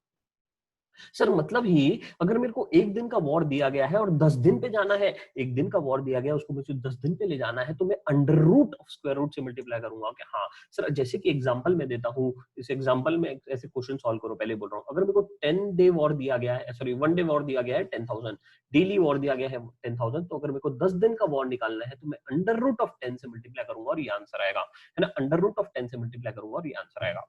ठीक है। सर अब उल्टा केस बताओ, सर अगर मेरे को साल का वॉर दिया गया है, अगर मेरे को एनुअल वॉर दिया गया है 30,000 और मेरे को एक दिन का वॉर निकालना है, एक दिन का वॉर निकालना है, तो कैसे निकालूंगा? अंडर रूट से डिवाइड कर दूंगा। भाई बेसिक मैथ्स है ना सर, बढ़ाना है तो इनटू डिवाइड, अरे भाई अभी नहीं समझाऊंगा डिवाइड क्यों किया, है ना नहीं तो भाई बस, है ना, तो ये कितना आ जाएगा, है ना, देखो कम आया, है ना, एक दिन का वॉर कम आया, बट अगर मैं साल का देखा था तो इतना सिंपल सा गणित है। सर एजम्पशन लिए कि 250 days in a 250 working days रहेंगे साल में, कितने? 250 वर्किंग डेज रहेंगे ईयर में। ठीक है। अब मंथ में जनरली दिया गया 20 डेज, है ना, मंथ में दिया गया 20 डेज और ईयर में दिया गया 250 डेज, है ना, ईयर में दिया गया 250 डेज। ठीक है। अब आता है सर एक और क्वेश्चन, अगर मेरे को दिया गया 12 डे वॉर दिया गया है 50,000, 12 सॉरी 20,000, 12 डे वॉर दिया गया है 20,000, इसका मैंने क्वेश्चन दिया था, इसका मैंने क्वेश्चन दिया था टेस्ट में भी कि 12 दिन का वॉर मेरे को दिया गया है 20,000, तो 50 दिन का वॉर निकाल के दिखाओ, तो सिंपल है क्या, 20,000 into under root, because it is a square root function, तो under root of 50 divided by 12, तो डिवाइडेड बाय 12 क्यों कर रहा हूँ? क्योंकि वन डे वॉर आ जाएगा इससे, और इसको under root 50 into under root 50 से मल्टीप्लाई क्यों कर रहा हूँ? क्योंकि 50 डेज का वॉर निकल जाएगा। ठीक है, तो ये आता है अमाउंट। अब जैसे आंसर आया ना, तो इसको ध्यान से देखो, 40,824.83, मैंने टेस्ट में उल्टा पुल्टा करके दिया था, 40,248. तो ध्यान से देखने का, ध्यान से ऑप्शन देखने का, ढूंढने का, करने का, टिक, समझ में आगे। नेक्स्ट सर अब एक चीज बताओ, ये जो परसेंटाइल रहता है, प्रोबेबिलिटी है ना, परसेंटाइल रहता है, ये आता है जेड टेबल से, है ना। जेड टेबल का कॉन्सेप्ट क्या है, कैसे आया है, क्या आया, एसएफएम में पढ़े हो, अभी अपन नहीं जाएंगे इसमें, है ना। तो 90% पे मेरे को कितना भरोसा है? 1.28। 95% पे कितना है? 1.64। ये सर हमारे पास लिखा हुआ होगा, इसका प्रिंट आउट लिखा ना, आइडियली मैं रिकमेंड करूंगा इसका तुम हाथ से लिखो यार, थोड़ा सा हाथ से लिखो, एक कॉपी बनाया होंगे ना रिस्क मैनेजमेंट की, नहीं बनाया, और नहीं बनाया तो ठीक है, एक व्हाइट पेज ले लो, उस पर लिखो और फिर बुक के पीछे अपन लगा देंगे, है ना। तो अपना जो समरी बुक आएगा ना, उसमें मैं लगा के दूंगा, कौन सी चीज कहाँ पे आएगी, कैसे आएगी, सब अपन करके देंगे। मैं बैठा हूं ना, टेंशन नहीं लेने का, ठीक है, अपन बैठे तब तक कोई टेंशन नहीं है, ठीक है, पास कराने का जिम्मेदारी अपने ऊपर है। ठीक है। अब देखो सर क्या बोलता है, 95% कॉन्फिडेंस लेवल पे कुछ लोगों को बोर हो रहा होगा, अरे भैया हम तो पढ़े हुए हैं एसएफएम में, आगे बढ़ जाओ, स्किप कर लो। ठीक है। अब देखो सर क्या बोलता है, 95% कॉन्फिडेंस लेवल पे 15,000 दिया गया है, तो मुझे 99% कॉन्फिडेंस लेवल पे लगाना है। सर जैसे जैसे आपने बोला था कॉन्फिडेंस लेवल बढ़ेगा, भरोसा बढ़ेगा, वैसे वैसे फटेगी, वैसे वैसे फटेगी सर, तो मतलब ही इस पे ज्यादा आएगा क्या? हाँ, तो मैं बोलता हूँ divided by Z of 5%। Z of 5% क्यों कर रहे हैं सर? क्योंकि मैं उसको निकाल रहा हूँ कि ओवरऑल कितना रहेगा इंटू 1% का, है ना, इंटू 1% का जेड टेबल से मैंने वैल्यू ले लिया, तो आता है करेक्ट।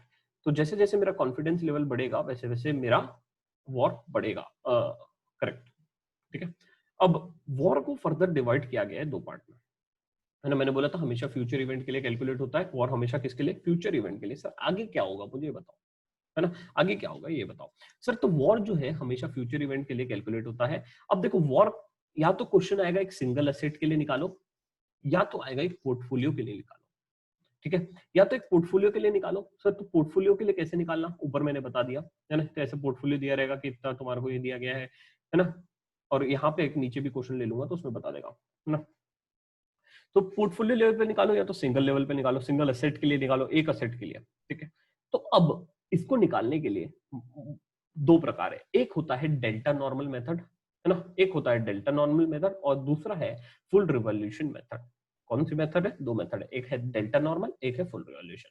सिर्फ डेल्टा नॉर्मल मतलब नाम से समझ में आ रहा है, डेल्टा नॉर्मल है ना, नॉर्मल डिस्ट्रीब्यूशन की हम बात करेंगे यहाँ पे, है ना। नॉर्मल डिस्ट्रीब्यूशन मतलब ऐसा है ना, अबनॉर्मल डिस्ट्रीब्यूशन मतलब उल्टा सीधा। सर जैसे कि यहाँ पे ऐसा डिस्ट्रीब्यूशन दिया गया है ना, दिस इज अबनॉर्मल डिस्ट्रीब्यूशन, है ना। इसको हम लेफ्ट स्क्यूड राइट स्क्यूड बोलते हैं, है ना। आई थिंक एसएफएम में पढ़े होंगे यार, थोड़ा सा तो अभी एसएफएम का बुक खोलना पड़ेगा।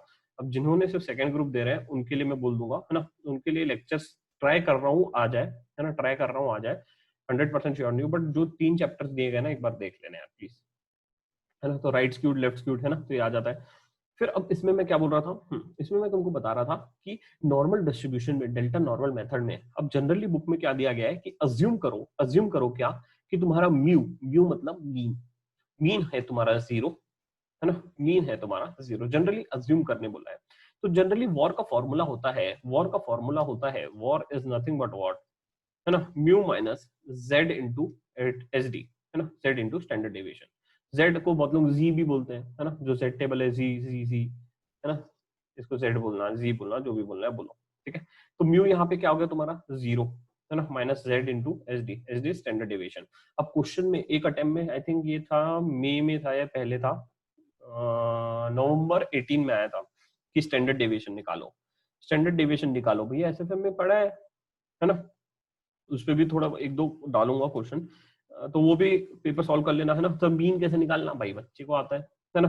सर स्टैंडर्ड डेविएशन कैसे निकालना भाई बच्चे को आता है, एसएफएम पास किए हो यार, थोड़ा तो इतना तो आना चाहिए भाई, मीन कैसे निकालते हैं, स्टैंडर्ड डेविएशन, ये तो तुम्हारा सीपीटी में भी था यार, अब ये तो नहीं बताऊंगा मैं, ठीक है। और इसके लिए भी आई थिंक ट्राई कर रहा हूँ लेक्चर के लिए, देखते हैं पॉसिबल होता है क्या, है ना। तो मैं क्या बोल रहा हूँ, इस पे क्वेश्चन लेते हैं जहां पे मैं बोलता हूँ कि म्यू मेरा 1 है ना, म्यू मेरा 1 है, म्यू मतलब मीन 1% और स्टैंडर्ड डेविएशन 2% है, ठीक है।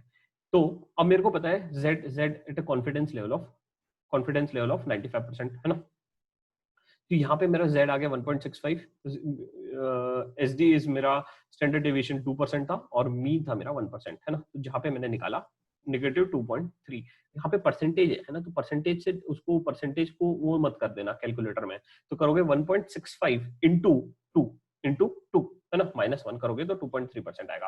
अब मैं बोल रहा था पोर्टफोलियो, मान लो मेरा पोर्टफोलियो है 200 करोड़ का, सर पोर्टफोलियो है मेरा 200 करोड़ का, तो मेरा वॉर आ जाएगा 4.6%, है ना। तो ये आ गया मेरा 4.6%। सर 4.6 को एक बार इंटरप्रेट करके दिखाओ ना भाई, सिंपल सी चीज है भाई, तुम्हारा तुम्हारा at 95% confidence level, 95% confidence level पे मैं बोल सकता हूं कि तुम्हें नुकसान होगा 4.6 का, है ना। बट उससे ज्यादा, उससे ना, उससे, है ना, देयर इज एट 5%। अब देखो एकदम बढ़िया से इंटरप्रिटेशन दिया गया बुक में, है ना। तो बुक का मैं एक बार लाइन पढ़ के दिखाता हूँ, देखो क्या बोलता है। indicates that a 5% chance, है ना, 5% chance that on one day, है ना, टाइम पीरियड और होराइजन दोनों दिया है, कॉन्फिडेंस लेवल और टाइम पीरियड के हिसाब से इसको हमेशा इंटरप्रेट करेंगे, है ना।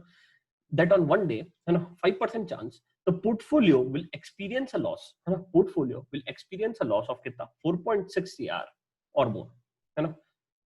5% चांसेस है कि पोर्टफोलियो को 4.6 सीआर और उससे ज्यादा का लॉस हो सकता है, मतलब मैं यहाँ की बात कर रहा हूँ, है ना, यहाँ की बात कर रहा हूँ कि उसको 4.5 सीआर से ज्यादा का लॉस हो सकता है ना। कितना परसेंट चांसेस है? 5%।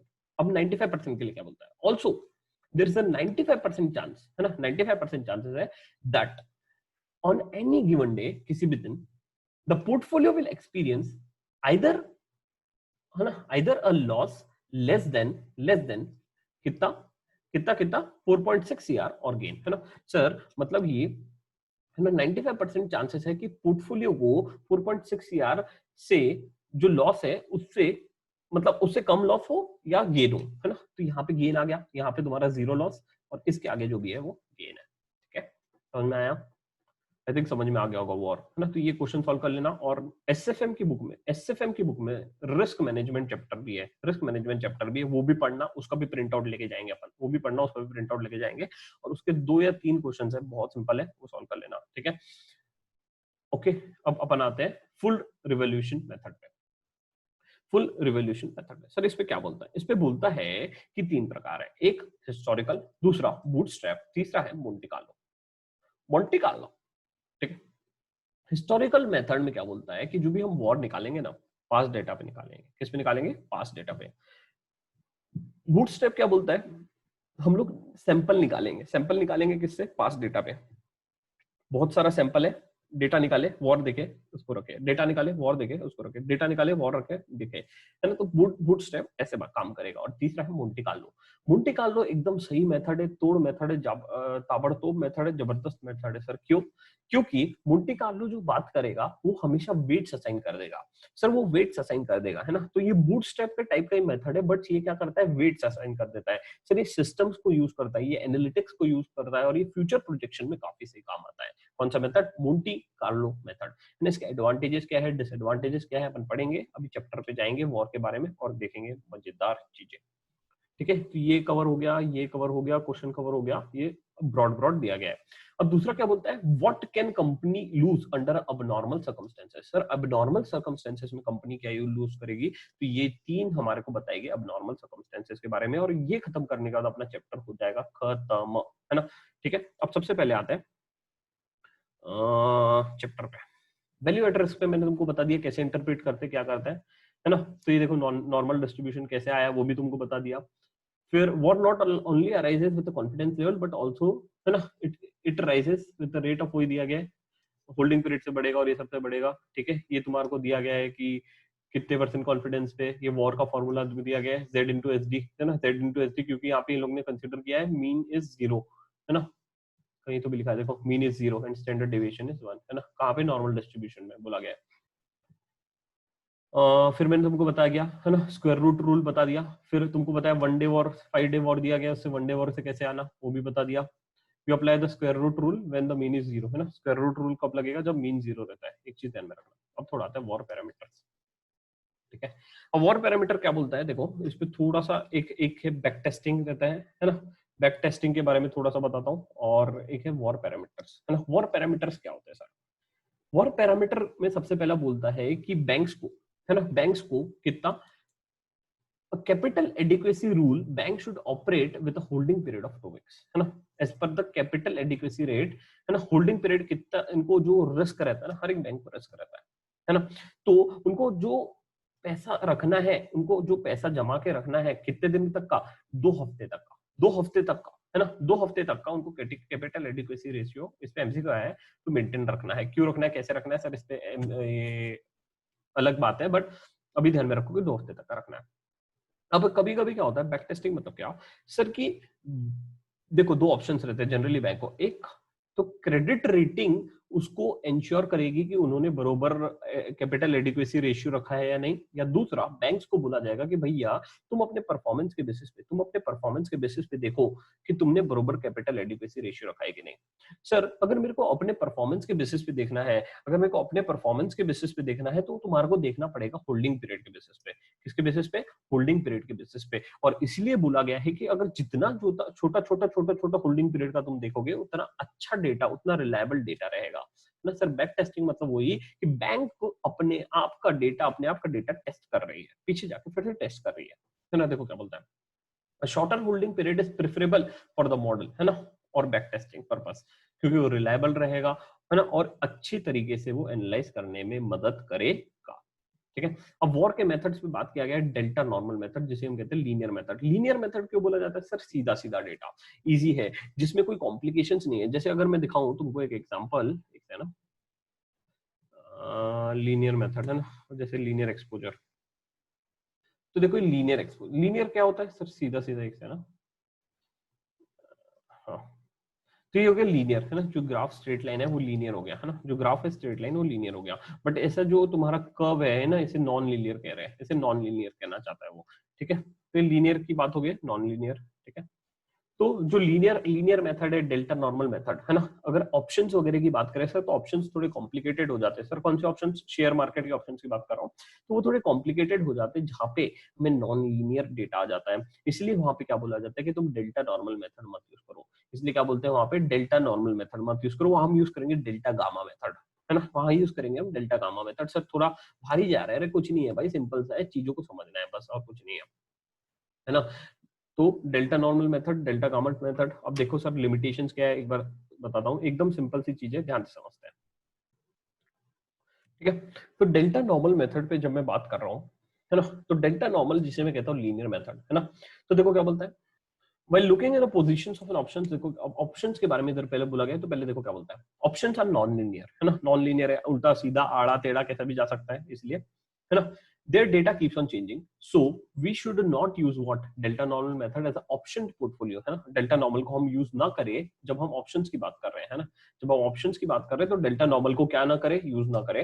हेंस वी यूज कौन सा मेथड, डेल्टा गामा को हमें यूज करना पड़ेगा, कौन सा, डेल्टा गामा को यूज करना पड़ेगा, ठीक है। तो delta gamma hedging its option strategy that combines both delta gamma hedges to mitigate the risk of changes in underlying asset and an option trading delta refers to the change in the price, ठीक है। तो ज्ञानबाजी दिया हुआ है, बस बाकी कुछ नहीं है। अब सर इधर क्या बोला गया है, इधर एक फॉर्मूला दिया गया है। सर किस चीज का फॉर्मूला दिया गया है, ये बोलता है क्या, जो भी तुम्हारा चेंज इन अ पोर्टफोलियो आएगा, है ना, जो भी तुम्हारा portfolio change in a portfolio आएगा, जो भी पोर्टफोलियो का चेंज आएगा वो दो फैक्टर का रेस करेगा। एक वो रहेगा तुम्हारा जो भी बीटा है, ड्यूरेशन है, डेल्टा है, into into into what, DR, into risk factor, जो भी रिस्क फैक्टर है, और जो भी तुम्हारा सेंसिटिविटी है। सर दो चीजें, sensitivity into risk factor is nothing but what change in a portfolio, sensitivity into risk factor is nothing but what change in a portfolio. इस पे मैं क्वेश्चन एक्सपेक्ट कर सकता हूँ एग्जाम में, जहां पे तुमको सेंसिटिविटी दी रहेगी, सेंसिटिविटी जैसे दे सकता है बीटा के फॉर्म में, और तुम्हारे को रिस्क फैक्टर में दे देगा कि भैया ये रिस्क फैक्टर है ना। तो एक अमाउंट मल्टीप्लाई करके आंसर निकाल लो, अमाउंट मल्टीप्लाई करके आंसर निकाल लो। सर थोड़ा कॉम्प्लिकेटेड भी आ सकता है कि इस पे आ सकता है, पता नहीं अभी, है ना। अगर पेपर निकालना रहा तो दे देगा भैया कि बीटा निकाल लो। बीटा कैसे निकालते सर, एसएफएम में पढ़े हो बीटा कैसे निकालना। फिर इधर रिस्क फैक्टर तो तुमको दे देगा, और दोनों को मल्टीप्लाई करके तुम चेंज इन पोर्टफोलियो निकाल सकते हो, है ना, निकाल सकते हो। अब इस पे एमसीक्यू या क्वेश्चन एक्सपेक्टेड है, limitations on delta normal method, sir थोड़ा इंपॉर्टेंट हो जाता है। लिमिटेशन क्या है, इट अब देखो क्या बोलता है, it only accurates for a linear exposure, है ना। लीनियर एक्सपोजर पे काम करेगा, दूसरा नॉन लीनियर एक्सपोजर पे काम नहीं करेगा, है ना। लीनियर क्या होता है, नॉन लीनियर क्या होता है, समझा दिया मैंने, ग्राफ दिखाया था, याद है ना। Not correctly captured by this war method, है ना, करेक्टली कैप्चर नहीं होता है इसमें। आगे क्या बोलता है, नॉन लीनियर एक्सपोजर्स आर,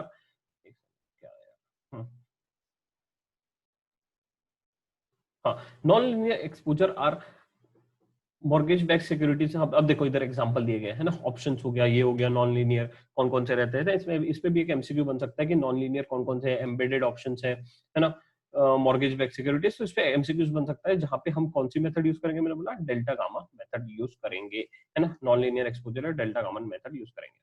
फिर हमने बोला था फुल रिवोल्यूशन मेथड, है ना। फुल रिवोल्यूशन मेथड को हमने 3 पार्ट में दिया, डिवाइड किया है ना। जब अगर पोर्टफोलियो तुम्हारा नॉन लीनियर है या और मिसबिहेव्ड है, तो हम फुल रिवोल्यूशन मेथड यूज करेंगे, जहां पे, है ना, जहां पे हम देखते हैं सबसे पहला क्या, हिस्टोरिकल स्टिमुलेशन, बूटस्ट्रैप स्टिमुलेशन और मोंटे कार्लो स्टिमुलेशन।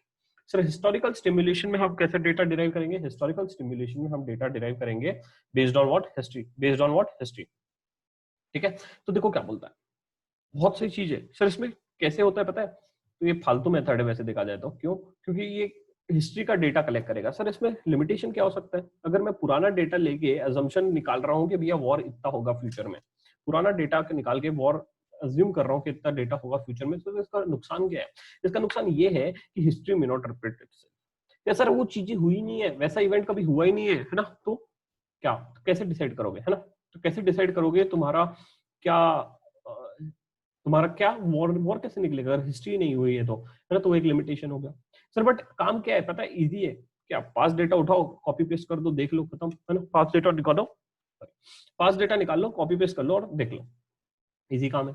बट इसको कैसे वॉर निकालूं भाई, इस पे क्वेश्चन आ सकता है, इस पे क्वेश्चन आ सकता है, ध्यान से सुनो सर। इस पे हिस्टोरिकल स्टिमुलेशन पे कैसे क्वेश्चन आ सकता है, क्वेश्चन आएगा, बोलेगा ये हिस्ट्री का डेटा दिया गया है ना। अब उसको तुम्हें अरेंज करना है कैसे, हाईएस्ट टू लोएस्ट, कैसे, highest to lowest, highest to lowest, और कॉन्फिडेंस लेवल पे काटना है, और कॉन्फिडेंस लेवल पे डेटा को काटना है। जैसे कि टोटल दे देगा 40 सैंपल्स, है ना, 40 सैंपल्स दे देगा, उसको तुमको अरेंज करना है highest to lowest, highest to lowest arrange करना है। फिर 40 का 5% जो भी होता है, 4 5 20, है ना, 2, तो जो भी तुम्हारा सेकंड इस पे आएगा, तो उस पे तुम्हारा ये आ जाएगा वॉर, है ना, कि इतना इतने लेवल पे मेरा ये आ रहा है।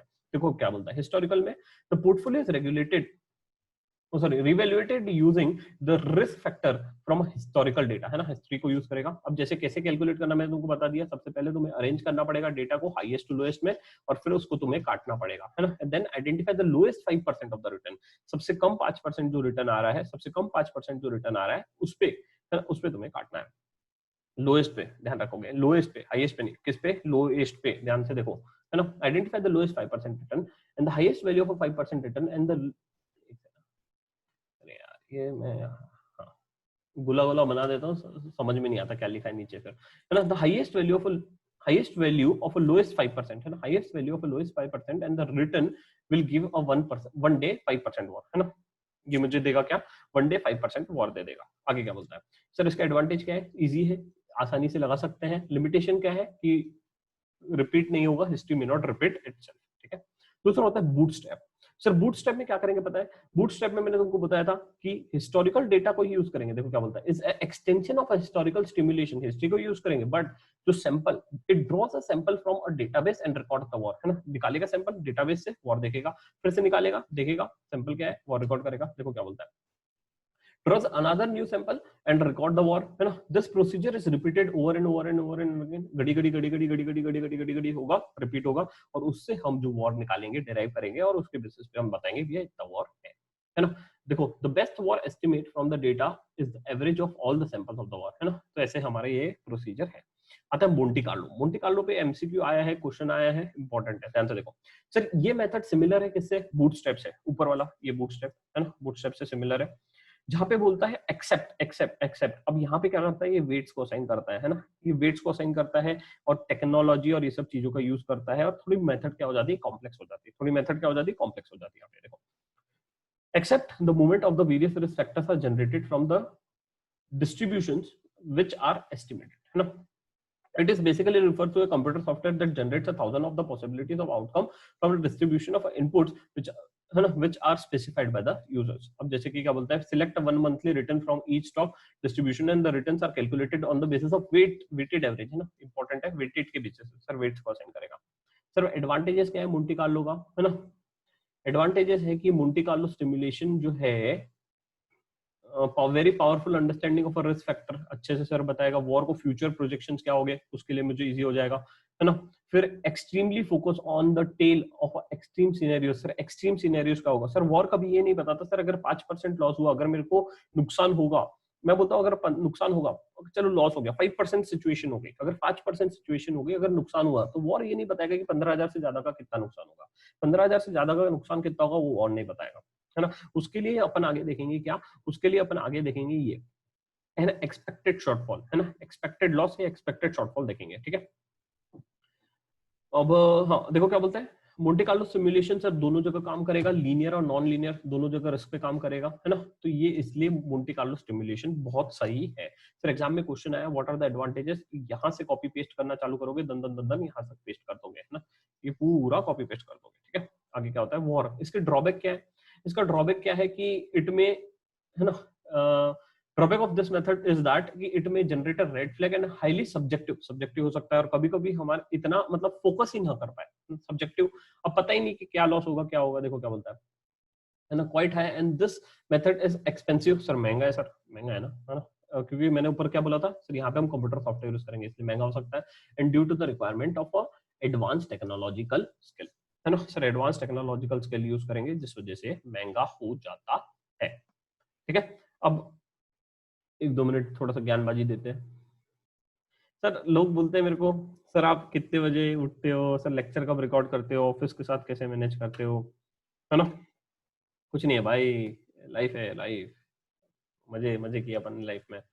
तो अपन अपना अभी शेड्यूल है, 10 बजे के आसपास उठते हैं, 10 साढ़े 9 बजे, है ना, 9:30 10 के आसपास उठते हैं, फिर चलता है अपना ऑफिस 8 से 9 बजे तक, है ना। 9 बजे तक वर्क फ्रॉम होम है अभी, तो 8-9 बजे तक चलता है, कभी कभी 10 बजे तक भी चलता है, ठीक है। और हमारा फर्स्ट से लेके 8th तक के अगर रहा तो ये 2-3 भी बच जाता है ऑफिस में, ठीक है। तो अभी 10 बज गए, 10 बजे अपन 9-10 बजे खाना वाना खाते हैं, खाना खाए, वॉक वॉक किए, तो जनरली जब मैं, हाँ इसमें भी बहुत सी सही चीजें हुई है, तो जब भी मैं वॉक करता हूँ तो एक दो स्टूडेंट को कॉल करता हूँ रेंडमली, ठीक है। तो जो टेस्ट में मैं नंबर लेता हूँ, फोन नंबर, है ना, सर आपका नंबर दे दो, ये दे दो, तो मैं इसलिए नंबर लेता हूँ, स्टूडेंट को कॉल करता हूँ, ठीक है। तो अभी 1-2 स्टूडेंट ने फीडबैक में लिख दिया, सर आपने तो हमें कभी कॉल ही नहीं किया, मेरे दोस्त को कॉल कर दिया, सर ये गलत हो रहा है सर। भाई कर दूंगा तेरे कभी कॉल, ठीक है। अब इसका मतलब ये नहीं कि सब फीडबैक में लिख दो सर हमें भी कॉल करो, ठीक है। तो मैं कॉल इसलिए करता हूँ यार कि स्टूडेंट का बिहेवियर क्या है, कहाँ दिक्कत आ रही है, भाई लेक्चर समझ रहा है नहीं समझ रहा है ना। हर वक्त मैं फीडबैक लेते रहता हूँ, है ना। मैं इसलिए बोलता हूँ मैं हर वक्त सेल्फ इंप्रूवमेंट पे काम करता हूँ, है ना। तो स्टूडेंट को कॉल करता हूँ, फिर 10 बजे तक ये हो गया, फिर 10 से अपन 11 साढ़े 11 तक अपना ये चलता है ना। वॉक वॉक किए, खाना वाना खाए, तो 10-11 बज जाता है। 11 से अपन सोते हैं 12 बजे तक, है ना। 1 आवर इधर स्लीप ले लेता हूँ, 1 घंटा सो गए, और फिर यहाँ से अपन जागते हैं 12 से 3:30 3:34।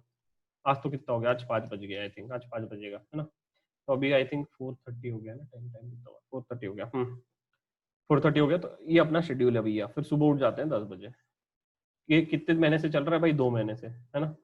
2 मंथ से चल रहा है भाई। मूवी वूवी नहीं देखी हुई इतने दिन से यार, अपन तो मूवी के शौकीन आदमी है ना। तो अब क्या करेंगे भाई, ठीक है, बट लेक्चर रिकॉर्ड करना है, सपना पूरा, सपने के लिए भाई कुछ भी करना चाहिए। जब आदमी खुद के लिए काम करता है ना, तो उसके लिए मजा ही कुछ और रहता है। इसलिए बोल रहा हूँ भाई, एक बार सीए बन जाओ, मजे करेंगे। और एक और चीज बता रहा हूँ सर, सर आपने टेस्ट में बोला था कि will you be part of, थोड़ा सा ज्ञानबाजी है, आगे बढ़ाना है तो बढ़ा दो, है ना। तो will you be part of, क्या बोलता है, स्टार्टअप। हाँ, स्टार्टअप के कुछ आइडियाज है मेरे दिमाग में, देखते हैं। टीम चाहिए, टीम बनाएंगे, काम करेंगे, पैसा वैसा लेके आएंगे, फंडिंग वंडिंग लाएंगे, देखेंगे, अरे मजा आएगा, है ना। एक चीज सर, दूसरी चीज, अभी मैं एक और, ये लेक्चर खत्म होने के बाद अपना जर्नी यहाँ पे खत्म नहीं हो रहा है। रिस्क मैनेजमेंट के साथ अपना जर्नी कभी खत्म नहीं होगा, तुम्हारा साथ में आखिरी तक नहीं छोड़ूंगा साहब, है ना। तुमको सीए बनने के बाद भी क्या करना है सर, सीए बनने के बाद मैं जॉब करूं, नौकरी करूं, बिजनेस करूं, क्या करूं सर, मुझे कुछ नहीं समझ में आ रहा। बहुत ही बढ़िया लेवल का, बहुत ही बढ़िया लेवल का एक कोर्स लॉन्च करने वाला हूं मैं, है ना सर। कोर्स लॉन्च करने वाला हूं जहां पे मैं तुमको पूरा क्लैरिटी दे दूंगा, तुमने आज तक कभी सोचे भी नहीं होंगे सर। कम से कम 50 से ज्यादा स्ट्रीम्स अवेलेबल है after you become a CA. Sir 50 से ज्यादा स्ट्रीम्स अवेलेबल है after you become a CA. और मैं तुम्हारा एकदम जो पॉइंट ऑफ व्यू है, तुमने आज तक कभी सोचा नहीं होगा कि मैं सीए इस रीजन के लिए कर रहा हूँ, सीए इस रीजन के लिए कर रहा हूँ, वो रीजन तुम्हारा क्लियर हो जाएगा। The answer is clearing of your why. Sir मैं क्यों सीए कर रहा हूँ, उस पे मैं एक कोर्स लॉन्च करूंगा। सर ये फ्री रहेगा या पेड रहेगा, ठीक है यार, वो बाद में देखेंगे, बट अगर पेड भी रहेगा ना, तो वो मैं बता रहा हूँ कि 1,000 रुपए से कम का ही लूंगा, मतलब पैसा ज्यादा चार्ज नहीं करूंगा भैया। और पैसा चार्ज करूंगा भी ना, तो क्योंकि तुम अब सीए बन गए, और सीए बन के तो थोड़ा पैसा दे सकते हो, ठीक है। बट ये कोर्स जो है ना, इसलिए मैंने इसके जो अपने टेस्ट में भी लिखा था कि इज देयर करियर गाइडेंस का तुम्हारे को आफ्टर यू बिकम ये अवेलेबल है या नहीं, या तुम्हारे को क्लैरिटी है या नहीं। तो काफी सारे स्टूडेंट्स ने नो लिखा था, है ना, या तुम्हारे को क्लैरिटी है कि नहीं। तो काफी सारे स्टूडेंट ने बोला कि क्लैरिटी नहीं है ना। तो ठीक है, अब इनके लिए बहुत ही आलिशान कोर्स आएगा। तो मैं तुम्हारा जर्नी इतना जल्दी नहीं छोड़ूंगा, और तुमको विश्वास दिला दो कि तुम्हारा जो पर्पस था ना सीए बनने के बाद, सर मुझे क्या करना है, मुझे चेंज क्रिएट करना है सोसाइटी में, मुझे रिवोल्यूशन क्रिएट करना है। सर आप स्टार्टअप स्पेस में कैसे उतरे, स्टार्टअप स्पेस में होता क्या है ना सर। स्टार्टअप स्पेस में सर क्या फॉर्मल पहन के जाना पड़ता है क्या, कि हाफ पैंट पहन के भी जा सकता हूँ। सब हाफ पैंट पहन के जाते हैं हम लोग कभी कभी ऑफिस, है ना। ये होता है भाई स्टार्टअप स्पेस का मजा। सर फॉर्मल कपड़े, यार भाई फॉर्मल है ही नहीं मेरे पास अभी, ऐसी वाली बात है, ठीक है। तो भाई बहुत सी चीजें, और ये जो आएगा ना भाई लॉन्च, जो कोर्स लॉन्च होगा ना भाई, तुम देखोगे कि तुम्हारा जो पर्पस है वो क्लियर हो जाएगा, एक चीज। दूसरा चीज, अभी मैंने पॉडकास्ट डालने चालू किए हैं सर। एक पॉडकास्ट डाला एग्जाम के लिए, मोटिवेशन के लिए, है ना। एक डाला फादर्स डे पे, है ना। तो ऐसे पॉडकास्ट भी अभी डालते रहूंगा, क्योंकि अभी ये भी मोटिवेट करता है स्टूडेंट्स को, है ना। अब देखो मेरे को इस फील्ड में इंटरेस्ट है यार, मुझे एक तो स्टार्टअप स्पेस में इंटरेस्ट है, और एक तो इस चीज में इंटरेस्ट है। मेरा गोल ये है, मैंने अपने गोल को पहचान लिया सही समय पे, है ना। आई एम ऑफ एज कितना है मेरा, एज 22 है ना। 22, है ना। उसमें बहुत छोटा हूँ यार मैं, कुछ कुछ। अब इसके वजह से क्या हुआ है, some of my students are my good friends, है ना। काफी अच्छे दोस्त हैं, हम लोग साथ में पढ़े, हम लोग बाजू बाजू में बैठे हैं, वैसी वाली भी बात है। हम लोग स्कूल में साथ में पढ़े हैं, वैसी भी बात है ना। तो मैं बहुत छोटा हूँ यार, बट अपने को विजन क्लियर था, कि भैया अपने को सीए करना है। मेरे को डिसाइडेड था, मई 19 में अपन सीए पास हो रहे हैं, बात खत्म। चाहे 1% भी रिजल्ट आएगा ना, तो 1% में अपना नाम रहेगा, है ना। 1% भी नाम है तो 1% में अपना नाम रहेगा। सर आपका ये एज, सर विश्वास नहीं हो रहा सर, विश्वास उठ जाएगा सर सीए। अरे भाई विश्वास की बात नहीं है, मैं बहुत छोटा हूँ यार। मेरा डेट ऑफ बर्थ है 8 दिसंबर, है ना, 8 दिसंबर 1997, है ना। तो अपने गोल्स क्लियर थे, है ना, अपने गोल्स क्लियर थे, अपने विजन्स क्लियर थे, इसलिए अपन ये अचीव कर पाए, है ना। तो ये जो कोर्स आएगा, मैं बता रहा हूँ भाई, फोड़ दूंगा मैं इस कोर्स में, है ना। ऐसा चीज लेके आ रहा हूं मैं, मेरे माइंड में पूरा भी ओवरव्यू बन गया है। तुम हमेशा एक चीज देखना, मैं टेस्ट भी डाला हूं तो हर एक चीज का ओवरव्यू बड़ा है ना। टेस्ट 1 जो था थोड़ा इजी था, टेस्ट 2 का लेवल हाई क्यों किया? क्योंकि मुझे पता था कि तुम लोग पढ़ाई नहीं कर रहे हो। टेस्ट 3 का लेवल थोड़ा डाउन किया, मुझे पता था कि अब तुम टेस्ट 2 देने के बाद फट जाएगी तुम्हारी, अब तुम पढ़ाई करोगे। टेस्ट 3 का लेवल लो हुआ, तुम पढ़ाई करना बंद कर दिया। टेस्ट 4 का लेवल थोड़ा ऊपर सेट कर दिया। सर मतलब अगला टेस्ट इजी आए, अरे भाई तुम लोग कैसा लीनियर ग्राफ बना रहे हो? नहीं भाई ऐसा कुछ नहीं। अब देखते हैं टेस्ट और परफॉर्मेंस पे, सब चीज परफॉर्मेंस पे है ना। तो हर एक चीज में एनालाइज करता हूँ भाई, जहां इंप्रूवमेंट है वहां अगले दिन ही इंप्रूवमेंट पे काम चालू हो जाता है। Next day only I start doing the improvement, है ना। और ये कोर्स जो है मेजरली इंग्लिश में रहेगा, है ना। और बहुत सही चीज रहेगी इसमें, हर एक चीज रहेगा। सर सीवी कैसे बनाना है, इंटरव्यू में कैसे जाना है, इंटरव्यू में कपड़े कैसे पहनना, सर कैसे बात करना, है ना। सर अप्रोच कैसे करना, कहाँ से जॉब मिलना, सर जॉब नहीं मिली तो क्या करना, जॉब मिली तो क्या करना, डे 1 पे क्या करना, अप्रोच कैसे करना, हवा कैसे बनाना ऑफिस में, ऑफिस पॉलिटिक्स से कैसे बचना, हर एक चीज मैं बता रहा हूँ। ऐसा कोर्स लॉन्च होगा ना भाई, तुम पागल हो जाओगे। ठीक है। अब आरएम के लिए भी मैंने बोल दिया है कि आरएम में भी अपन एकदम एमसीक्यू बुक और ये सब लॉन्च हो जाएगा, और क्या बोलते हैं अपना केस स्टडी बुक लॉन्च हो जाएगा। ठीक है। आरएम पूरा फ्री है भाई, आरएम को भी बच्चों लोग से कमाना ही नहीं है। ठीक है, पहले ही बोल रहा हूँ, अपने को कमाना नहीं है, अपने को नाम कमाना है बस, है ना। पैसा नहीं, हम पैसा तो कमा लेंगे यार, पैसा के क्या ऊपर थोड़ी पैसा लेके जाएंगे, नाम लेके जाएंगे ना बस। बहुत ज्ञान दे दिए सर, बहुत ज्ञान दे दिए, है ना। ठीक है, चलो आ जाओ सर। कोहेरेंट रिस्क मेजर, है ना, कोहेरेंट रिस्क मेजर। ठीक है। अब सर ये एक चीज बताओ यार, है ना, कोहेरेंट रिस्क मेजर क्या बोलता है? कोहेरेंट रिस्क मेजर के लिए तुम्हें 4 चीजों का क्लेरिफिकेशन चाहिए, या 4 चीजें रही तो कोहेरेंट रिस्क मेजर बन जाएगा, है ना। सर कौन सी 4 चीजें रहेगी तो ये कोहेरेंट रिस्क मेजर बन जाएगा? और कोहेरेंट रिस्क मेजर बनने का फायदा क्या है? सर क्या वॉर कोहेरेंट रिस्क मेजर है क्या? नहीं, वॉर कोहेरेंट रिस्क मेजर नहीं है। सर क्यों नहीं है, कैसे नहीं है, बताता हूं। ठीक है। सर कोहेरेंट रिस्क मेजर होने के लिए 4 गुण होना चाहिए। एक, सब एडिटिविटी, दूसरा होमोजेनिटी, तीसरा मोनोटोनिसिटी, और चौथा रिस्क फ्री कंडीशन। सर ये 4 चीजें अगर रही ना बेटा, अगर 4 चीजें रही ना, तो मैं बोलूंगा कि ये जो है वो कोहेरेंट रिस्क मेजर है ना। ये जो है वो कोहेरेंट रिस्क मेजर है। अब 4 क्वालिटी ऐसी देखने के बाद मैं बोलूंगा सर कोहेरेंट रिस्क मेजर है, मैं बोला हाँ। अब ये जो पहली क्वालिटी है सब एडिटिविटी, सर सब एडिटिविटी मतलब क्या कि बोलता है, तुमने एसएफएम में पढ़ा होगा कि एक पोर्टफोलियो का रिस्क, है ना, बीटा भी कटता है, पोर्टफोलियो का रिस्क भी कटता है, याद याद करो, है ना, एसएफएम में तुमने पढ़ा होगा।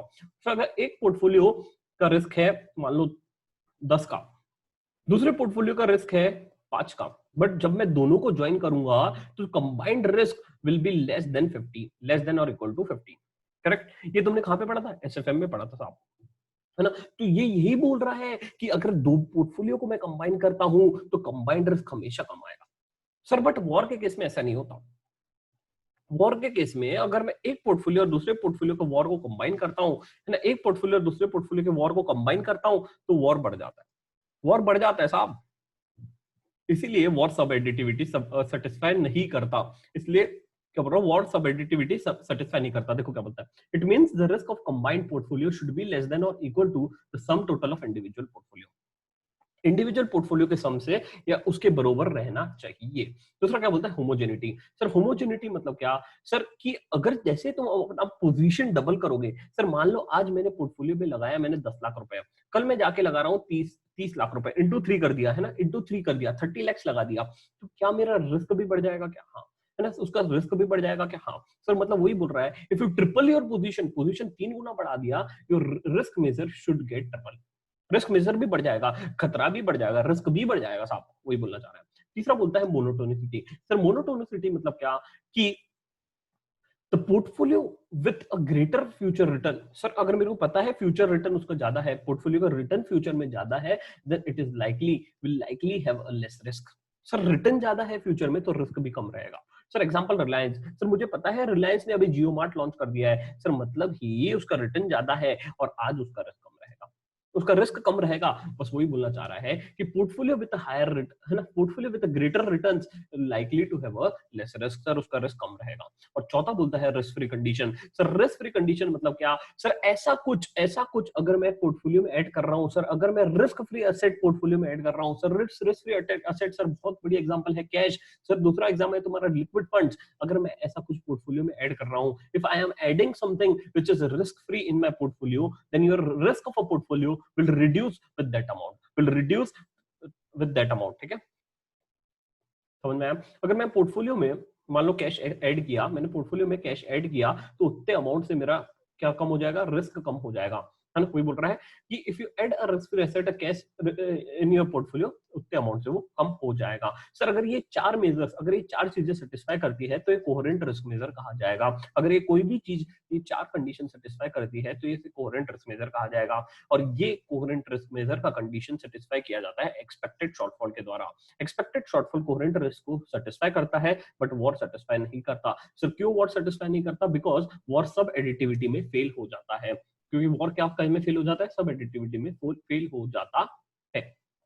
ठीक है, अब आते हैं sir expected shortfall. Sir war में आपने बोला कि अगर 5% ऑफ द केसेस, है ना, 5% ऑफ द केसेस ऐसे हैं जहां पे, है ना, हमें सर मेरे को टेल में बताओ। सर वॉर लॉस के बारे में बात करता है बट साला ये कभी नहीं बताया वॉर ने कि अगर वो एक्सट्रीम सिचुएशन हो गया, अगर वो एक्सट्रीम सिचुएशन हो गया तो वो कैसे होगा, है ना। अगर वो एक्सट्रीम सिचुएशन हो गया तो कैसे होगा, कौन बोलता है? वॉर नहीं बताया। सर 5% अगर टेल में घुसा ना, क्योंकि देखो सर कभी कभी क्या होता है, कभी कभी ऐसा भी हो सकता है, कैसा हो सकता है एक्शन बताता हूँ, है ना। अरे भाई हाँ, कभी कभी क्या होता है कि ये तुम्हारा नॉर्मल ऐसा भी हो गया, देखो जैसे नॉर्मल डिस्ट्रीब्यूशन है और यहाँ पे जैसे अभी ये टेल है ना, इसके इधर से टेल है, तो इसके बाद क्या हो सकता है पता है? ऐसा भी हो सकता है ग्राफ, भैया एक्सट्रीम हो गया। एक्सट्रीम जब मैं टेल में देखा तो भैया नुकसान ही नुकसान, नुकसान ही नुकसान, नुकसान ही नुकसान हो सकता है ना। तो टेल इवेंट कुछ भी हो सकता है यार, एक्सट्रीम लॉस हो सकता है, पता ही नहीं यार टेल के अंदर क्या है, जब टेल के अंदर घुसूंगा तब पता पड़ेगा ना, करेक्ट ना। तो वही बोलता है। अब देखो क्या बोलता है, एक्सपेक्टेड शॉर्टफॉल, इसीलिए इसीलिए ये सब लिमिटेशंस को दूर किया और एक्सपेक्टेड शॉर्टफॉल और वॉर का एक कंपैरिजन दिया गया। एक्सपेक्टेड शॉर्टफॉल और वॉर का एक कंपैरिजन दिया गया और इस पे क्वेश्चन आया है एमसीक्यू में। एमसीक्यू में बोलता है एग्जाम में क्वेश्चन आया, यहाँ पे क्वेश्चन आया और यहाँ पे भी क्वेश्चन आया, what are the various names of VaR, या ऑड मैन आउट में दिया गया है ना। तो एडवांटेजेस और कंपैरिजन विद वॉर दिया गया। तो एक्सपेक्टेड शॉर्टफॉल जो है ना, ये बताएगा कि थिंग्स कितना बुरा हो सकता है। मैं बोला टेल में घुसा, अरे भाई टेल में घुसा तो भाई कितना नुकसान, कितना, ये तो बताओ। ये बताएगा कौन? Expected shortfall. ये कौन बताएगा? Expected shortfall. तो ये देखो क्या बोलता है, it is a most attractive coherent risk measure, है ना। कोहेरेंट रिस्क मेजर है सर, कोहेरेंट रिस्क मेजर मतलब ये चार कंडीशन सेटिस्फाई किया। सर कौन सी चार? सब एडिटिविटी, होमोजेनिटी, मोनोटोनिसिटी और risk free constraint, risk free condition. Sir ये चारों कंडीशन सेटिस्फाई किया, ये चारों कंडीशन सेटिस्फाई किया, तब मैं कह रहा हूं कि ये क्या है, ये एक्सपेक्टेड शॉर्टफॉल, ये कोहेरेंट रिस्क मेजर है। देखो अब देखो क्या बोलता है, दिस मेजर, है ना, this measure often has a different names including expected shortfall, conditional war, tail war of all, है ना, of which are same, है ना। तो ये सब सेम है, इसके अलग अलग नाम दिए गए, नामकरण दिया गया है ना। अब यही वो ही बताएगा कि एक्सेस ऑफ अ वॉर के अगर टेल में घुसा तो उतना मेरा नुकसान होगा। देखो क्या बोलता है, सभी प्रॉपर्टी सेटिस्फाई कर रहा है। अब देखो क्या बोलता है, एक्सपेक्टेड शॉर्टफॉल अगर 1% इवेंट अगर टेल में घुसा तो कितना होगा, वही सब बोला गया। देखो क्या बोलता है, expected shortfall is a sensitivity to the entire tail of a distribution, मतलब टेल के अंदर ही जाके बात करेगा। सर ये क्या है, एडवांटेजेस हम बात कर रहे हैं या कंपैरिजन बात कर रहे हैं? आगे, है ना। फिर क्या बोलता है, expected shortfall is more stable measure than a VaR, है ना, एक स्टेबल मेजर है वॉर के अलावा, और is showing a less sensitivity, है ना, in showing a less sensitivity to a data, है ना। आगे क्या बोलता है, अब क्या बोलता है, with war negative distribution effects can rise whereas an expected shortfall will never display a negative diversification effect. Sir क्यों? सर सॉरी कोरोना नहीं है भाई, तो कंटिन्यूस बोलो तो खांसी खांसी आ गई गलती से, सॉरी। तो बोलेगा अरे भाई आज की तारीख में कोई गलती से भी खांस लिया ना भाई, तुम ऐसा देखते हो उसके तरफ कि जैसे वहां पर कोरोना ही हो इसको बेचारे को, है ना। ऐसा भी मत देखा करो यार, ठीक है। तो अब है सर, अब क्या होता है, नेचर है। हाँ तो मैं क्या बता रहा था, हाँ तो विथ वॉर नेगेटिव डाइवर्स, अब देखो मैं एक चीज बोल रहा था, वॉर वॉर डाइवर्सिफिकेशन की तरफ फोकस नहीं करता, है ना। वॉर कभी नहीं बोलता कि फैलाव करो, वॉर कभी नहीं बोलता कि भैया तुम अपना पोर्टफोलियो बड़ा करो, है ना। क्यों? क्योंकि वॉर में डाइवर्सिफिकेशन नहीं बोलता, सब एडिटिविटी वो फेल हो गया है। मतलब केस है वो बोलता है ए पोर्टफोलियो और बी पोर्टफोलियो को कंबाइन मत करो, कौन बोलता है? वॉर बोलता है कंबाइन मत करो, डाइवर्सिफिकेशन के खिलाफ है था कौन? वॉर। बट एक्सपेक्टेड शॉर्टफॉल बोलता है करो, क्योंकि रिस्क कटेगा, रिस्क कटेगा। तुमने देखा होगा बीटा ऑफ 1 और बीटा ऑफ 2 दोनों पोर्टफोलियो का अगर बीटा में कंबाइन करता हो तो वो बीटा कम आता है ना। अब देखो सर वॉर के कुछ लिमिटेशन है सर, वॉर की बुराई करो सर, वॉर की बुराई करूं भाई, सुनो सबसे पहला सर, वॉर इज अन, है ना, अन अन अन अन व्हाट क्या बोलता है, informative tail loss. Sir tail में घुसता है तो बताता नहीं भाई कितना लॉस होगा, टेल में घुसा तो भाई बता कितना लॉस होगा। वॉर पहले बोलता है सर हमारा लॉस कितना होगा, ठीक है भाई लॉस के बारे में बताया, बट तो अब ये नहीं बता रहा कि भैया टेल में घुसा, एक्सपेक्टेड सॉरी तुम्हारा 5% सिचुएशन हो गया तब मेरे को बता कितना लॉस होगा। जहां लॉस की बारी आई वो बता ही नहीं रहा है, जहां लॉस की बारी आई वहां बता ही नहीं रहा है, पहला चीज बोलता है। दूसरा क्या बोलता है, इट क्रिएट्स अ, है ना, है ना, it creates a wrong incentive structure, है ना, रॉन्ग इंसेंटिव स्ट्रक्चर क्रिएट कर रहा है, जहां पे ये बोल रहा है कि अब देखो जैसे कि तुमने बोला कि मेरे को बोला कि 95% ऑफ द केसेस ये लॉस तुम्हारा होगा 15,000, 15,000 95% ऑफ द केसेस है कि 15,000 तक का लॉस होगा। मैं बोला ठीक है, चल भाई टेल में घुसा तब क्या होगा वो बता, टेल में घुसा तब बता क्या होगा, वो तो नहीं बता रहा। ठीक है भाई, अब मेरे को बोल रहा है कि भैया तुमको 15,000 ज्यादा से ज्यादा नुकसान होगा सर 95% चांसेस में। बोला ठीक है भाई, ज्यादा से ज्यादा कितना होगा, 15,000 होगा ना, डाल देना भाई, बाकी तो फायदा ही है ना, मैं ये सोच के इन्वेस्ट करूंगा, तुम ये सोच के इन्वेस्ट कर दोगे, अब भैया डूब गया तो, डूब गया तो सर गलत गलत इंसेंटिव स्ट्रक्चर है ना, गलत इंसेंटिव स्ट्रक्चर है कि नहीं, बस वही बोल रहा है ना, रिवर्स इंसेंटिव स्ट्रक्चर है कि नहीं, बस वही बोल रहा है। आगे क्या बोलता है, वर्क एंड डिस्करेज डाइवर्सिफिकेशन, है ना, डिस्करेज फैलाव मैंने बता दिया ऊपर, और वही वर्क इज नॉट सब एडिटिविटी, ये भी बता दिया मैंने, ठीक है। अब सर वॉर के और कुछ लिमिटेशन है, जैसे कि what does not capture liquidity pressure, है ना, what does not capture liquidity pressure, that is inability to sell और एग्जिट इन अ लार्ज, है ना सर, वो तुरंत एग्जिट नहीं हो पाएगा वॉर के केस में। आगे क्या बोलता है, मल्टीपल मेथड, सर ऊपर अपन ने देखे सर, ये सब इतनी सारी आपने मेथड बता दिए, हिस्टोरिकल बूटस्ट्रैप, है ना, मोंटे कार्लो, फिर इधर तुम्हारा डेल्टा नॉर्मल मेथड, इतनी सारी मेथड बता दिया, है ना। फिर आगे क्या बोलता है, it focuses extremely on the potential losses without considering, sir potential losses का बात करते हो बट बताते नहीं लॉस कितना है। आगे क्या बोलता है, what consider only a downside risk, yes मैंने बताया था, लेफ्ट साइड टेल है ना, वन साइडेड टेल है ना, है ना, and incorporate the benefit upside, sir फायदा कितना होगा वो भी नहीं बताता, नुकसान कितना होगा वो भी नहीं बताता, अरे भाई करता क्या है वॉर, है ना, पूरा बेइज्जती कर दिया, है ना। इसमें आप एमसीक्यू आ सकता है, which of the following is not a limitation, ध्यान से पढ़ना, या which of the following is a limitation, ध्यान से नॉट, ध्यान से पढ़ा करो, जब भी क्वेश्चन में आता है नॉट वॉट तो थोड़ा ध्यान से पढ़ लिया करो, ठीक है। अब आता है स्ट्रेस टेस्टिंग, सर अभी तक के आपने कितने चैप्टर में बताया stress testing, stress testing, stress testing, scenario analysis, stress testing, scenario analysis, sir है क्या, मैं सिंपल सा चीज है स्ट्रेस टेस्टिंग। स्ट्रेस टेस्टिंग बोलता है कि अगर अगर अगर एंटरप्राइज पे, कंपनी पे स्ट्रेस सिनेरियो आ जाए, सर अगर कंपनी में कुछ ऐसा इवेंट हो जाए, एक्सट्रीम इवेंट हो जाए जिसके लिए कंपनी तैयार नहीं था, कोविड हो जाए, कंपनी तैयार नहीं था, तो उस स्ट्रेस सिचुएशन में कंपनी क्या करेगा, सर उस स्ट्रेस सिचुएशन में कंपनी क्या करेगा, देखो क्या बोलता है, what will happen if the enterprise, है ना, तो एंटरप्राइज को क्या होगा if certain extreme event happen, sir अगर एक्सट्रीम इवेंट हो गया तो क्या होगा, सर अगर एक्सट्रीम इवेंट हो गया तो क्या करेगा सर कंपनी, स्ट्रेस सिचुएशन में क्या करेगा, है ना। एक सेकंड थोड़ा जूम करता हूँ,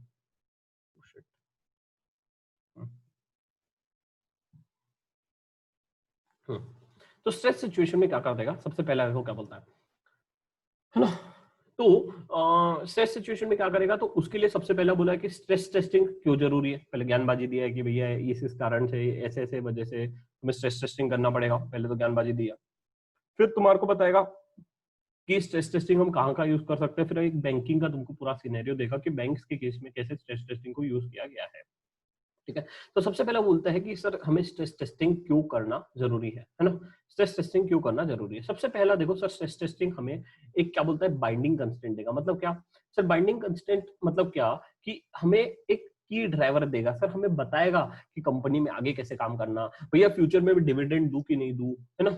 गवर्नेंस कैसे, देखो क्या बोलता है, वो dividend policy and governance policy depends on the result of stress testing, sir अगर एक्सट्रीम सिचुएशन हुआ तो कंपनी को ये कार्यक्रम करना पड़ेगा, सर अगर एक्सट्रीम सिचुएशन हुआ तो कंपनी डिविडेंड नहीं दे पाएगा, क्योंकि उसको वो पैसा कंपनी के ग्रोथ के लिए, कंपनी के विकास के लिए, कंपनी के डेवलपमेंट के लिए लगेगा, क्योंकि कंपनी के पास इनफ्लोज नहीं रहेंगे तब, क्या रखना। तो उस सिचुएशन में क्या करेगा, एक बाइंडिंग कंस्टेंट है ना, इसलिए हमें जरूरी है। दूसरा क्या बोलता है, मैनेजमेंट एक्शन, सर कैसे मैनेज करना, है ना, धंधे को कैसे चलाना, गवर्नेंस रेगुलेशन क्या करना, है ना, डिविडेंड दे पाएंगे नहीं दे पाएंगे, है ना, तो ये सब चीजों का हमें गवर्नेंस के लिए करने में मदद करेगा। सर इंट्यूशन, इंट्यूशन मतलब होता है ना सर, इंट्यूशन अंदर से आ रहा है, सर मुझे इंट्यूशन आता है ना, इंट्यूशन आ रहा है, तो इंट्यूशन है ना, इस इंट्यूशन देगा, हमें बताएगा कि भैया क्या होगा फ्यूचर में, है ना, वो बोलता है। सर एक ट्रांसपेरेंसी क्रिएट करेगा, ट्रांसपेरेंसी क्रिएट करेगा और आगे बोलता है ना कंसिस्टेंसी परफॉर्म करने में मदद करेगा। सर मतलब कि अगर मान लो कोई स्ट्रेस सिचुएशन हो गई सर, तो मुझे पता है ना, मुझे पता है कि इस सिचुएशन में है ना, उस सिचुएशन में मैं कैसे परफॉर्म करूंगा, है ना, उस सिचुएशन में मैं कैसे परफॉर्म करूंगा, है ना, कंसिस्टेंट। सर मैं उस सिचुएशन में कैसे कंसिस्टेंट रहूं, है ना, मेरा कंपनी का ग्रोथ एकदम स्ट्रेट लाइन रहे, कैसे कंसिस्टेंट रहूं। समझ में आ रहा है? आगे क्या बोलता है? आगे बोलता है sir applications of stress testing. Sir application मतलब कहां कहां, where do I use the stress testing, है ना। तो देखो सर स्ट्रेस टेस्टिंग को तुम जैसे रिस्क रिपोर्ट के लिए यूज कर सकते हो। सर रिस्क रिपोर्टिंग मतलब क्या, कि how much risk the business has. Sir मुझे बताओ कि एक्सट्रीम सिचुएशन में ये चीजें हुई तो कंपनी सहन कर पाएगी कि नहीं कर पाएगी, कंपनी बोल पाएगी नहीं कर पाएगी, है ना। एक्सट्रीम सिचुएशन में क्या होगा, रिस्क रिपोर्टिंग में हेल्प करेगी। दूसरा क्या बोलता है ना, स्ट्रेटेजिक प्लानिंग। सर मेरे को स्ट्रेटेजी कैसे बनाना है ना, मेरे को कैसे परफॉर्म करना है, वो सब चीजों में भी हेल्प करेगी, है ना। तो क्या बोलता है, result of stress testing is adopted in a business, है ना, जो भी स्ट्रेस टेस्टिंग का रिजल्ट रहेगा बिजनेस में यूज होगा। तीसरा सर रिस्क एपेटाइट कैसे चेंज करना है ना, वो हम कैसे पता पड़ेगा, स्ट्रेस टेस्टिंग से। मतलब risk appetite is adjusted based on the stress testing, stress testing के बेसिस पे रिस्क एपेटाइट चेंज होगा। और चौथा बोलता है लिमिट्स। सर लिमिट्स मतलब क्या, द स्ट्रेस टेस्टिंग एक्सप्रेशन, है ना, of risk appetite are often calculated. और सर लिमिट्स कैसे रखना, है ना, लिमिट्स कैसे रखना कंपनी का, है ना, तो वो सब चीजों पे भी मदद करेगा। सर ये टेबल पे क्वेश्चन एक्सपेक्टेड है, बहुत इंपॉर्टेंट है, अभी तक ये क्वेश्चन नहीं पूछा है, पूछेगा पूछेगा पूछेगा, तुम्हारे अटेम्प्ट में पूछेगा, है ना। देखो क्या बोलता है इस पे, क्या बोलता है कि एक स्ट्रेस टेस्टिंग का केस स्टडी दिया गया है, जहां पे बैंक्स के बारे में बोला गया है कि बैंक्स के केसेस में हम कहां कहां स्ट्रेस टेस्टिंग को यूज कर सकते हैं। और ये केसेस के बारे में थोड़ा सा डिस्क्रिप्शन दिया गया है, और यहाँ पे क्या क्या चैलेंजेस आते हैं सर, जैसे कि कैपिटल एडिक्वेसी, है ना। तो कैपिटल एडिक्वेसी कंपनी को सफिशिएंट मेंटेन करना पड़ता है, उसके बारे में बोला है ना। Institution maintain sufficient adequate capital adequacy, है ना, विद रिस्क एपेटाइट। उसके रिस्क एपेटाइट के हिसाब से सर कैपिटल एडिक्वेसी को मेंटेन करना पड़ेगा। सर रिस्क एपेटाइट क्या होता है? भाई ये तो नहीं समझाऊंगा भाई, मतलब इस पे तो भाई जी जान डाल दिए थे अपन ने समझाने में, है ना। तो रिस्क एपेटाइट के लेवल पे उसको होना चाहिए। अब तो समझ में आ रहा है ना, लेक्चर नंबर 1 में तुम्हारा परफॉर्मेंस क्या था, और आज देखो सर, है ना। रिस्क एपेटाइट बोले तो भाई ऐसे नींद से जागोगे तो मजा आ जाता है। सर ईआरएम बोलो तो आय हाय है, मजा आ जाता है, हसलर वसलर ध्यान में आता है मेरे को तो, है ना। ठीक है, अब देखो क्या बोलता है। अब इसके लिए की चैलेंज क्या है ना, मैंने managing between the regulatory stress testing based on the economic capital, है ना, economic capital view of required capital and risk, है ना। सर तो ये मेरा चैलेंज है। तो ऐसा एक केस स्टडी दे देगा, एक केस स्टडी दे देगा और बोलेगा कि यहाँ पे तुम आइडेंटिफाई करो की चैलेंजेस क्या क्या हो सकते हैं in case of bank, in case of bank आ सकता है। तो इसीलिए कंटिजेंसी प्लान बनाया है ना। तो ये कंटिजेंसी प्लान क्या होता है, फिर कहाँ पे कंटिजेंसी प्लान लगता है, इस पे एमसीक्यू भी बन सकता है और केस स्टडी भी बन सकती है ना। जो अपना केस स्टडी बुक बनेगा ना, तब उसमें अपन बना के डालेंगे, बट अभी तो ठीक है, बट समझ लो कि कैसे केस स्टडी आएगा, क्या आएगा, है ना। तो इस प्रकार का केस स्टडी आ सकता है। स्ट्रेटेजिक प्लानिंग, तो स्ट्रेटेजिक प्लानिंग क्या होती है, फिर स्ट्रेटेजिक प्लानिंग बनाते क्या दिक्कतें आ सकती है, वो सब चीजों के बारे में बोला गया है। सर अब स्ट्रेस टेस्टिंग का एक प्रोसेस दिया गया है, या इधर बोलता है risk and capital decision process, है ना। तो ये पूरा प्रोसेस है ना, पूरा प्रोसेस है, जहाँ पे बोलता है कि ऐसे ऐसे हमें करना है, पोर्टफोलियो को डी रिस्किंग करना है, ये डिसीजन लेने पड़ेंगे, सिनेरियो डेवलपमेंट करना पड़ेगा, है ना। तो वो सब चीजें देखना पड़ेगा, रिस्क एक्सपोजर क्या है ना, रिस्क कहाँ कहाँ है कंपनी को, वो सब चीजों के बारे में बोला गया है ना, वो सब चीजों के बारे में बोला गया है। और एक और चीज, अब आ जाते हैं अपन, थोड़ा सा नीचे आ रहा हूं मैं, है ना। अब यहाँ पे फिर ये थोड़ा सा ज्ञानबाजी दिया गया है, और यहाँ पे 2 स्टेप्स बोले गए हैं, है ना। 2 स्टेप्स बोले गए हैं जहां पे हम स्ट्रेस टेस्टिंग प्रोसेस में यूज करते हैं। सबसे पहला, जनरेट वेरियस सिनेरियो। सर क्या क्या सिनेरियो हो सकते हैं, जैसे कि, है ना, इंक्लूडिंग हिस्टोरिकल और हाइपोथेकेशन के बेसिस पे सिनेरियोज निकालो कि भैया क्या हुए हैं, कैसे हुए हैं, क्या हुए हैं, वो सब देखो। और दूसरा क्या बोलता है, है ना, segmentation of current risk exposure. Sir current risk exposure कितना है, कितना खतरा है कंपनी को करंट लेवल पे, है ना, करंट लेवल पे कितना रिस्क है, वो भी बताओ, है ना। तो ये सब चीजों के बारे में बताया गया, स्ट्रेस टेस्टिंग सिनेरियोस, है ना, 2 प्रकार बताए गए हैं। अब आते हैं सर नीचे, एक बार इधर बेसिल के कुछ गाइडलाइंस दिए गए हैं ना, मैंने क्वेश्चन टेस्ट में दिया था, what are the 3 pillars of Basel, जो यहाँ से था, है ना, जो यहाँ से था, यहाँ पे 2 पिलर्स दिए गए हैं, है ना, बहुत इंपॉर्टेंट है। इस पे अभी तक आई थिंक 5 to 6 मार्क्स के एमसीक्यूज पूछे गए। वाईटीडी मतलब अभी तक के जो भी लॉन्च हुआ है तुम्हारा रिस्क मैनेजमेंट, और अभी तक के इस पे 5 से 6 मार्क और 3 से 4 मार्क एमसीक्यू दिए गए हैं, जहां पे ये बोलता है कि कौन कौन से बेसिल के गाइडलाइंस है ना, what are the Basel committee, है ना, Basel committee on banking supervision principles for sound stress testing, है ना। साउंड स्ट्रेस टेस्टिंग के लिए कौन कौन से सिद्धांत हमें फॉलो करने चाहिए, 21 ऐसे सिद्धांत दिए गए हैं, 21 ऐसे प्रिंसिपल्स दिए गए हैं जिसके बेसिस पे तुम्हें ध्यान में रखना है जब ये स्ट्रेस टेस्टिंग कर रहे हैं। दिया पूरा ज्ञानबाजी है, दिया पूरा ज्ञानबाजी है, बट दिक्कत क्या होती है, ढूंढ नहीं पाते हो। इसमें ढूंढने का दिक्कत होता है। अब इसमें पता नहीं कि भाई कौन से लाइन में क्या क्या दिया गया है कि ये सिद्धांत उसके लिए अप्लीकेबल है या नहीं, है ना। तो इसमें मैंने थोड़ा सा मेहनत करके, है ना, एक पॉइंट्स को कोलेक्ट किए हैं जहां पे मैं बोलता हूँ 1, 3, 8, 9, 17, 13 ये बात कर रहा है बिजनेस टॉप लेवल रिव्यू और ये सब के बारे में बात करता है। 2 से लेके इतने सारे पॉइंट्स जो है तुम्हारे को बात करते हैं तुम्हारा इन सब चीजों के बारे में। 11 एंड 12 तुम्हारे को बात करते हैं मेथड्स एंड प्रोसीजर्स के बारे में। 16 से लेके तुम्हारा 21 ये जो भी है तुम्हारा बात करता है ना, supervisor what they can do, उन सब चीजों के बारे में। तो ये पढ़ लेना सर, बहुत इंपॉर्टेंट है। ध्यान से बोल रहा हूँ, इज्जत से पढ़ना भाई, एक एक लाइन पढ़ना, समझ के पढ़ना। मतलब समझ के नहीं, समझने लायक तो ज्यादा कुछ नहीं है, बट इसमें ध्यान में रखना है क्योंकि इसमें एमसीक्यू आएगा, है ना। तो एग्जाम में घुसने से पहले कम से कम एक बार बस इसका फट फट फट फट फट फट रीड मान लेना, है ना। क्यों? क्योंकि इसमें ना ढूंढने में थोड़ा दिक्कत होता है यार सर, समझ में नहीं आता, है ना। इसको मैंने, अरे भाई मेरे को इसलिए इतना पता है क्योंकि मैंने एग्जाम दिया है यार, मेरे को पता है, मैंने पेपर घुसने से पहले सब किए हैं, है ना। तो ये है ना, ये टेबल तुमको काम आ जाएगा, गुरु मंत्र, और इसको है ना थोड़ा एक बार पढ़ लेना है। एकदम इजी, कुछ भी नहीं है, ज्ञानबाजी दी गई, 21 सिद्धांत है, ये करना है, खत्म, है ना। बट इसको थोड़ा सा ध्यान से पढ़ना, क्वेश्चन एक्सपेक्टेड है और ढूंढने में दिक्कत होती है बस, इसलिए। ठीक है, अब आते हैं सिनेरियो एनालिसिस पे, last part of the chapter, scenario analysis. Sir scenario analysis मतलब क्या? सर एक सिनेरियो बताओ। सर ऐसे 4 सिनेरियोज होते हैं जिसके वजह से कंपनी को देखना पड़ता है कि उस सिनेरियो हुआ तो क्या करना, वो सिनेरियो हुआ तो क्या करना। जैसे कि क्या बोलता है, scenario analysis helps a firm to look into the business and portfolio downsize movement, है ना, which can either be because of stress event.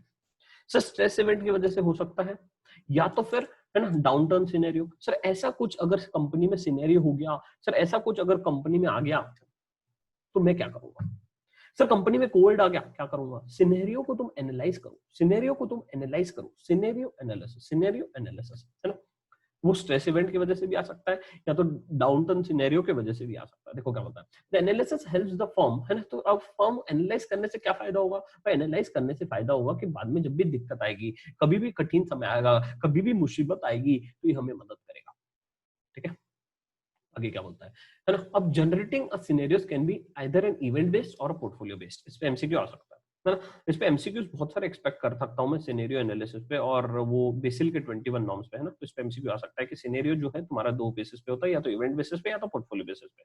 ठीक है, अब आगे क्या बोलता है, in case of the event based scenarios. अब यहाँ पे तो बोला इवेंट बेस्ड सिनेरियोस पे क्या होगा, है ना। तो क्या बोलता है, in case of event based scenarios is generated from the events. Event based scenario जो भी है वो इवेंट से जनरेट हो गए, है ना, विल कॉज द मूवमेंट, है ना, movement in a relative risk factors, है ना।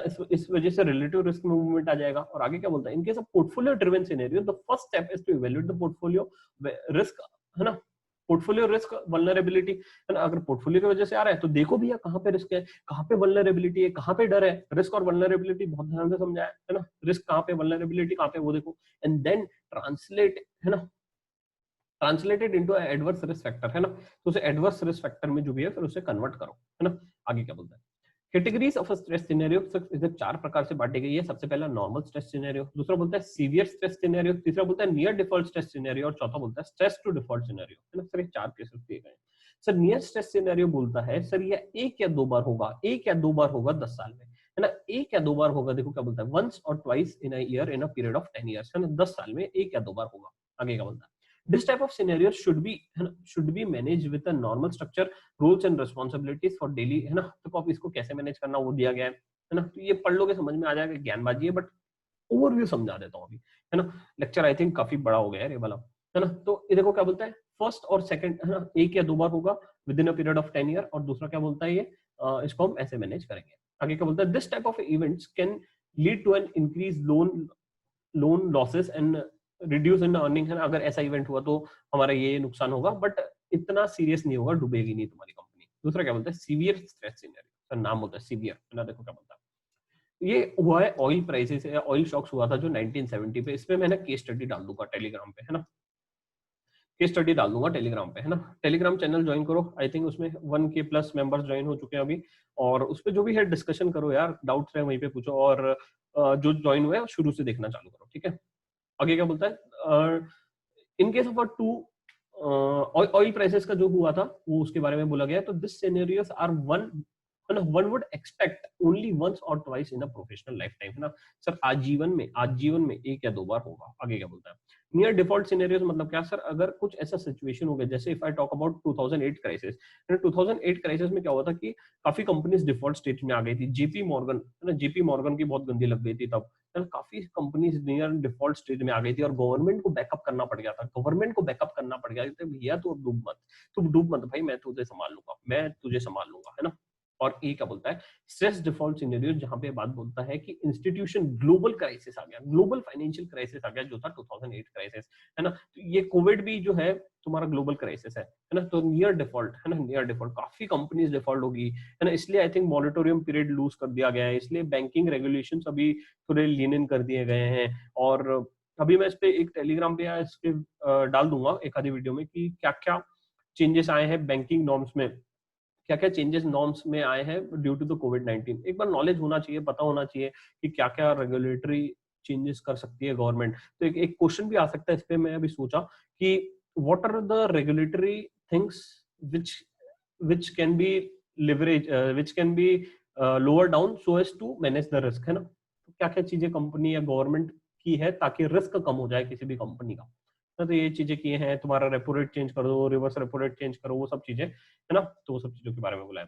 अब बोलता है सिनेरियो सिलेक्शन, सिनेरियो सिलेक्शन कैसे होगा, सिनेरियो को मैं कैसे सिलेक्ट करूं, उस चीज के बारे में दिया गया है ना। तो आई थिंक ये पढ़ लो यार, थोड़ा सा इजी है। देखो क्या बोलता है, identify the list of the scenarios, scenario should be addressed, should also address a correlation between a risk factor and distinguish between a static, है ना, static and dynamic scenario, है ना। static मतलब कांस्टेंट और डायनामिक मतलब जो change होता रहता है, उसके बारे में बताया, है ना। फिर आगे वही थोड़ा ज्ञानबाजी दिया है, इजी है एकदम, ध्यान से पढ़ लो। सिनेरियो एनालिसिस का कुछ नुकसान क्या है सर, सिनेरियो एनालिसिस का नुकसान ये है कि प्रोबेबिलिटी उसको मैं असाइन नहीं कर सकता हूँ। प्रोबेबिलिटी मैं बोल नहीं सकता कि ये सिनेरियो होगा ही होगा, ये केस होगा ही होगा। दूसरा सर, ये एकदम हाईली सब्जेक्टिव है। सर मुझे पता नहीं कि कैसे होगा, क्या होगा। और अगर मैंने कुछ कुछ क्या होता है कि सिनेरियोज में एनालाइज ही करना भूल जाता हूँ, कुछ आसान सिनेरियोज में एनालाइज करना भूल जाता हूँ, जिस वजह से जिसका मेरे को लॉस काफी ज्यादा होता है फ्यूचर में, जिसका मुझे लॉस काफी होता है फ्यूचर में, है ना। तो ड्रॉबैक ये है सिनेरियो एनालिसिस का, मैं सिनेरियो को एनालाइज ही नहीं कर पाया, है ना। देखो क्या बोलता है, another drawback of scenario analysis is that it assume that the scenarios are equally, है ना, इक्वली प्रोबेबल, है ना, इक्वली होगा। फिर वो बोलता है it is a subjective, subjective है। फिर क्या बोलता है ना, कुड जनरेट हाई, उससे ज्यादा लॉस हुआ जितना एक्सपेक्ट किया है। और वही बोल रहा है कि इंपल्सिव लॉसेस, इंपल्सिव मतलब highly imaginable losses might be considered, है ना, as a plosive losses and might be discovered, might not be discovered. Sir जो हाई लॉसेस है वो डिस्कवर नहीं हो सकते, है ना। तो यहाँ पे आई थिंक हमारा चैप्टर नंबर 5 खत्म हो गया है। बहुत बढ़िया से हमने कवर किया है चैप्टर को। एक दो चीजें अब तुमको करना है, जाके एसएफएम की बुक खोलो और वॉर थोड़ा सा पढ़ लो। एक दो चीजें और बच्चे ने लिखा था फीडबैक में कि सर आप कहीं कहीं सर थोड़ा सा वर्ड्स गलत पढ़ लेते हो। अरे भाई उसकी उसके पीछे बहुत लंबी स्टोरी है, लंबी स्टोरी है। तो एक मिनट बता देता हूँ क्या हुआ था। पहले पहले अपन जब थे स्कूल वूल में थे तो अपनी थोड़ी सी फटती थी इंग्लिश इंग्लिश पढ़ने से, तो ठीक है। तो जब भी ऐसा टर्न आता था रीडिंग वीडिंग का तो अपन बेंच के नीचे छुप जाते थे, तो अपन ऐसे स्किप हो जाते थे, कभी पढ़ते ही नहीं थे। तो वो था बस। बाकी तो बाकी अपन ने सेल्फ इम्प्रूवमेंट बहुत किए हैं, काफी डेवलपमेंट किए। तो इसलिए मैं उसमें भी लिखा था फीडबैक में, I believe in self improvement. तुम अगर आज मेरे को देखोगे और 2 महीने बाद देखोगे तो मैं इम्प्रूव मिलूंगा, है ना।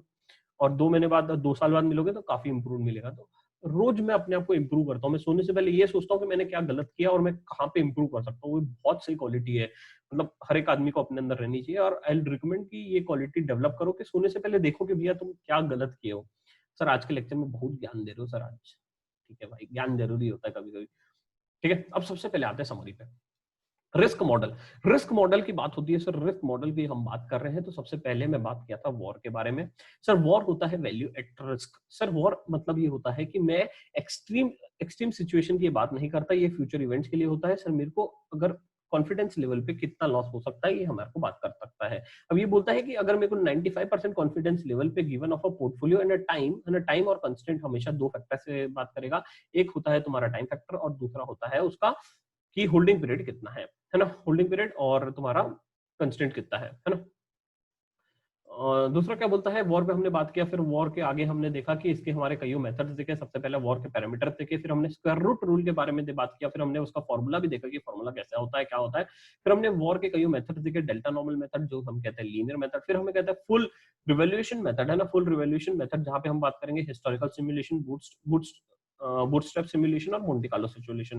हिस्टोरिकल सिमुलेशन में हम पास्ट डेटा को यूज करते हैं, बूटस्ट्रैप में हम क्या करते हैं, सैंपल निकालते देखते, सैंपल निकालते देखते हैं। मोंटे कार्लो में हमने बोला था कि यहाँ पे हम टेक्नोलॉजी का यूज करेंगे, यहाँ पे हम वेट्स को असाइन करेंगे, उसके बेसिस पे हमने उसके एडवांटेजेस और डिसएडवांटेजेस भी देखे। फिर हमने देखा coherent risk measure. Coherent risk measure अगर किसी भी चीजों को सेटिस्फाई करना है तो 4 कंडीशन सेटिस्फाई करना पड़ेगा। सबसे पहला subadditivity, homogeneity, monotonicity and risk free constraint. अगर ये 4 कंडीशन सेटिस्फाई होती है तो हम कहते हैं कि क्या कोई भी चीज क्या है, कोहेरेंट रिस्क मेजर है। Sir war coherent risk measure नहीं है क्योंकि वो सबएडिटिविटी सेटिस्फाई नहीं करता है, बट एक्सपेक्टेड शॉर्टफॉल सबएडिटिविटी है, ये कोहेरेंट रिस्क मेजर है क्योंकि ये सभी कंडीशन सेटिस्फाई करता है। फिर हमने देखा एक्सपेक्टेड शॉर्टफॉल के अलग अलग नाम है। एक्सपेक्टेड शॉर्टफॉल मतलब क्या कि अगर एक्सट्रीम इवेंट हुआ तो हम हमारे को क्या क्या चीजें होगी और वहां पे हम उसको कैसे मैनेज करेंगे। फिर हमने बोला लिमिटेशंस ऑफ वॉर, और वॉर में क्या क्या कमी है। वॉर में हमने कमियां बहुत गिनाई। सबसे पहले बोला कि अनइनफॉर्म, है ना, इन्फॉर्म, है ना, टेल लॉसेस। सर टेल में घुसता है तो टेल इवेंट होता है तो हमें बताता नहीं है कि क्या होता है ना।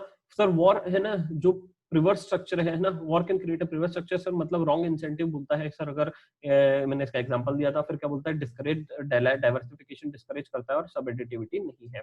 फिर मेरे पास स्ट्रेस टेस्टिंग, स्ट्रेस सिनेरियो हुआ तो कैसे होगा, कैसे मैनेज होगा, उसके बारे में हमने देखा।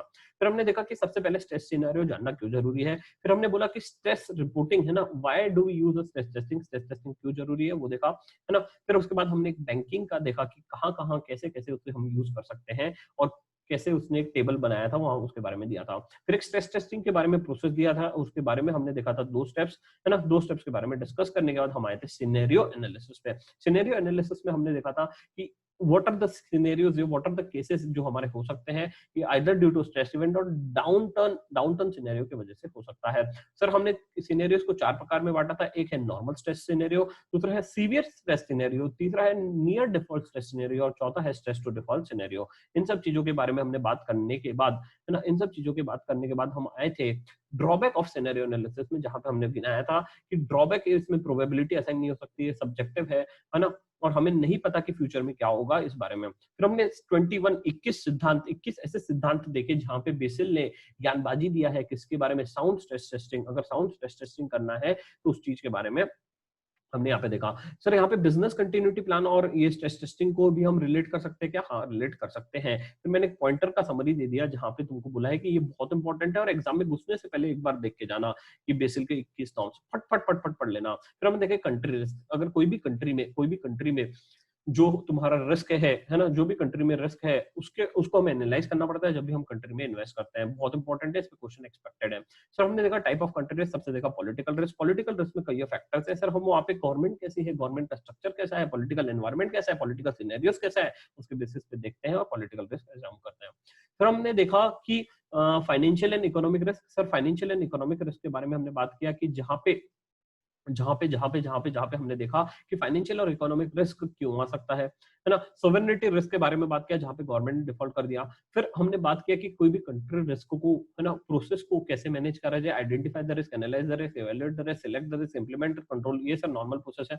फिर आगे हमने बात किया कि कंट्रोल रिस्क को कैसे, कंट्री रिस्क को मैं कैसे असेस करूं। सर बताओ ना मुझे, समझाओ ना मुझे, मैं कैसे असेस करूं। क्वांटिटेटिव और क्वालिटेटिव टूल की मदद से हम एनालाइज कर सकते हैं। सर क्वांटिटेटिव और क्वांटिटेटिव टूल की मदद से हम एनालाइज कर सकते हैं। और क्वालिटेटिव टूल में हमने कई चीजें देखे कि नहीं देखे, है ना। क्वालिटेटिव में देखा कि नंबर दे सकते हैं या कलर दे सकते हैं या दोनों का कॉम्बिनेशन रह सकता है। अदर मेथड्स में हमने देखा कि ग्रेड बेस्ड और इवेंट ड्रिवन रहेगा। फिर रहेगा तुम्हारा क्वांटिटेटिव, है ना। क्वांटिटेटिव में हमने कई सारे फैक्टर्स, इंडिकेटर्स देखे, करप्शन देखे, डेमोग्राफिक देखे, फ्रीडम देखे, गिन्नी पे क्वेश्चन आया था, गिन्नी पे क्वेश्चन आया था, ध्यान में रखना। फिर इस पे एमसीक्यू देने वाला अगले टेस्ट में, ये भी ध्यान में रखना। फिर मैंने बोला था ग्लोबल पीस इंडेक्स, इस पे एमसीक्यू आ सकता है। फिर मैंने बोला था ह्यूमन डेवलपमेंट इंडेक्स, और इसके बेसिस पे हमारा कंट्री रिस्क डिसाइड होगा। और यहाँ पे हमारा चैप्टर नंबर 5 खत्म होता है। अब हमारा बचा है मात्र एक लेक्चर साहब, ओनली 1 लेक्चर इज लेफ्ट। मजा आ गया। है ना। सर मजा आ गया, अपना अपना सपना पूरा होने वाला है, अपन ने पूरे रिस्क मैनेजमेंट के लेक्चर्स डाल दिए हैं। सर स्टूडेंट का नेक्स्ट क्वेश्चन आता है कि क्या आप क्वेश्चन एंड आंसर डिस्कस करोगे? हाँ क्वेश्चन आंसर डिस्कस करूंगा, बट एक हफ्ते का गैप लेके, भाई मुझे ब्रेक चाहिए, मैंने काफी टाइम से ब्रेक नहीं लिया है ना, मुझे एक हफ्ते का ब्रेक चाहिए। तो आई थिंक जो जुलाई का फर्स्ट वीक रहेगा है ना, उसमें तुम्हारा कोई लेक्चर नहीं आएगा, सेकंड वीक में एक आधी लेक्चर डाल दूंगा, और उसके बाद नेक्स्ट वीक में एक और एक लेक्चर डाल दूंगा क्वेश्चन एंड आंसर डिस्कशन पे, कैसे कुछ केस स्टडी सॉल्व करना, कैसे क्वेश्चन सॉल्व करना।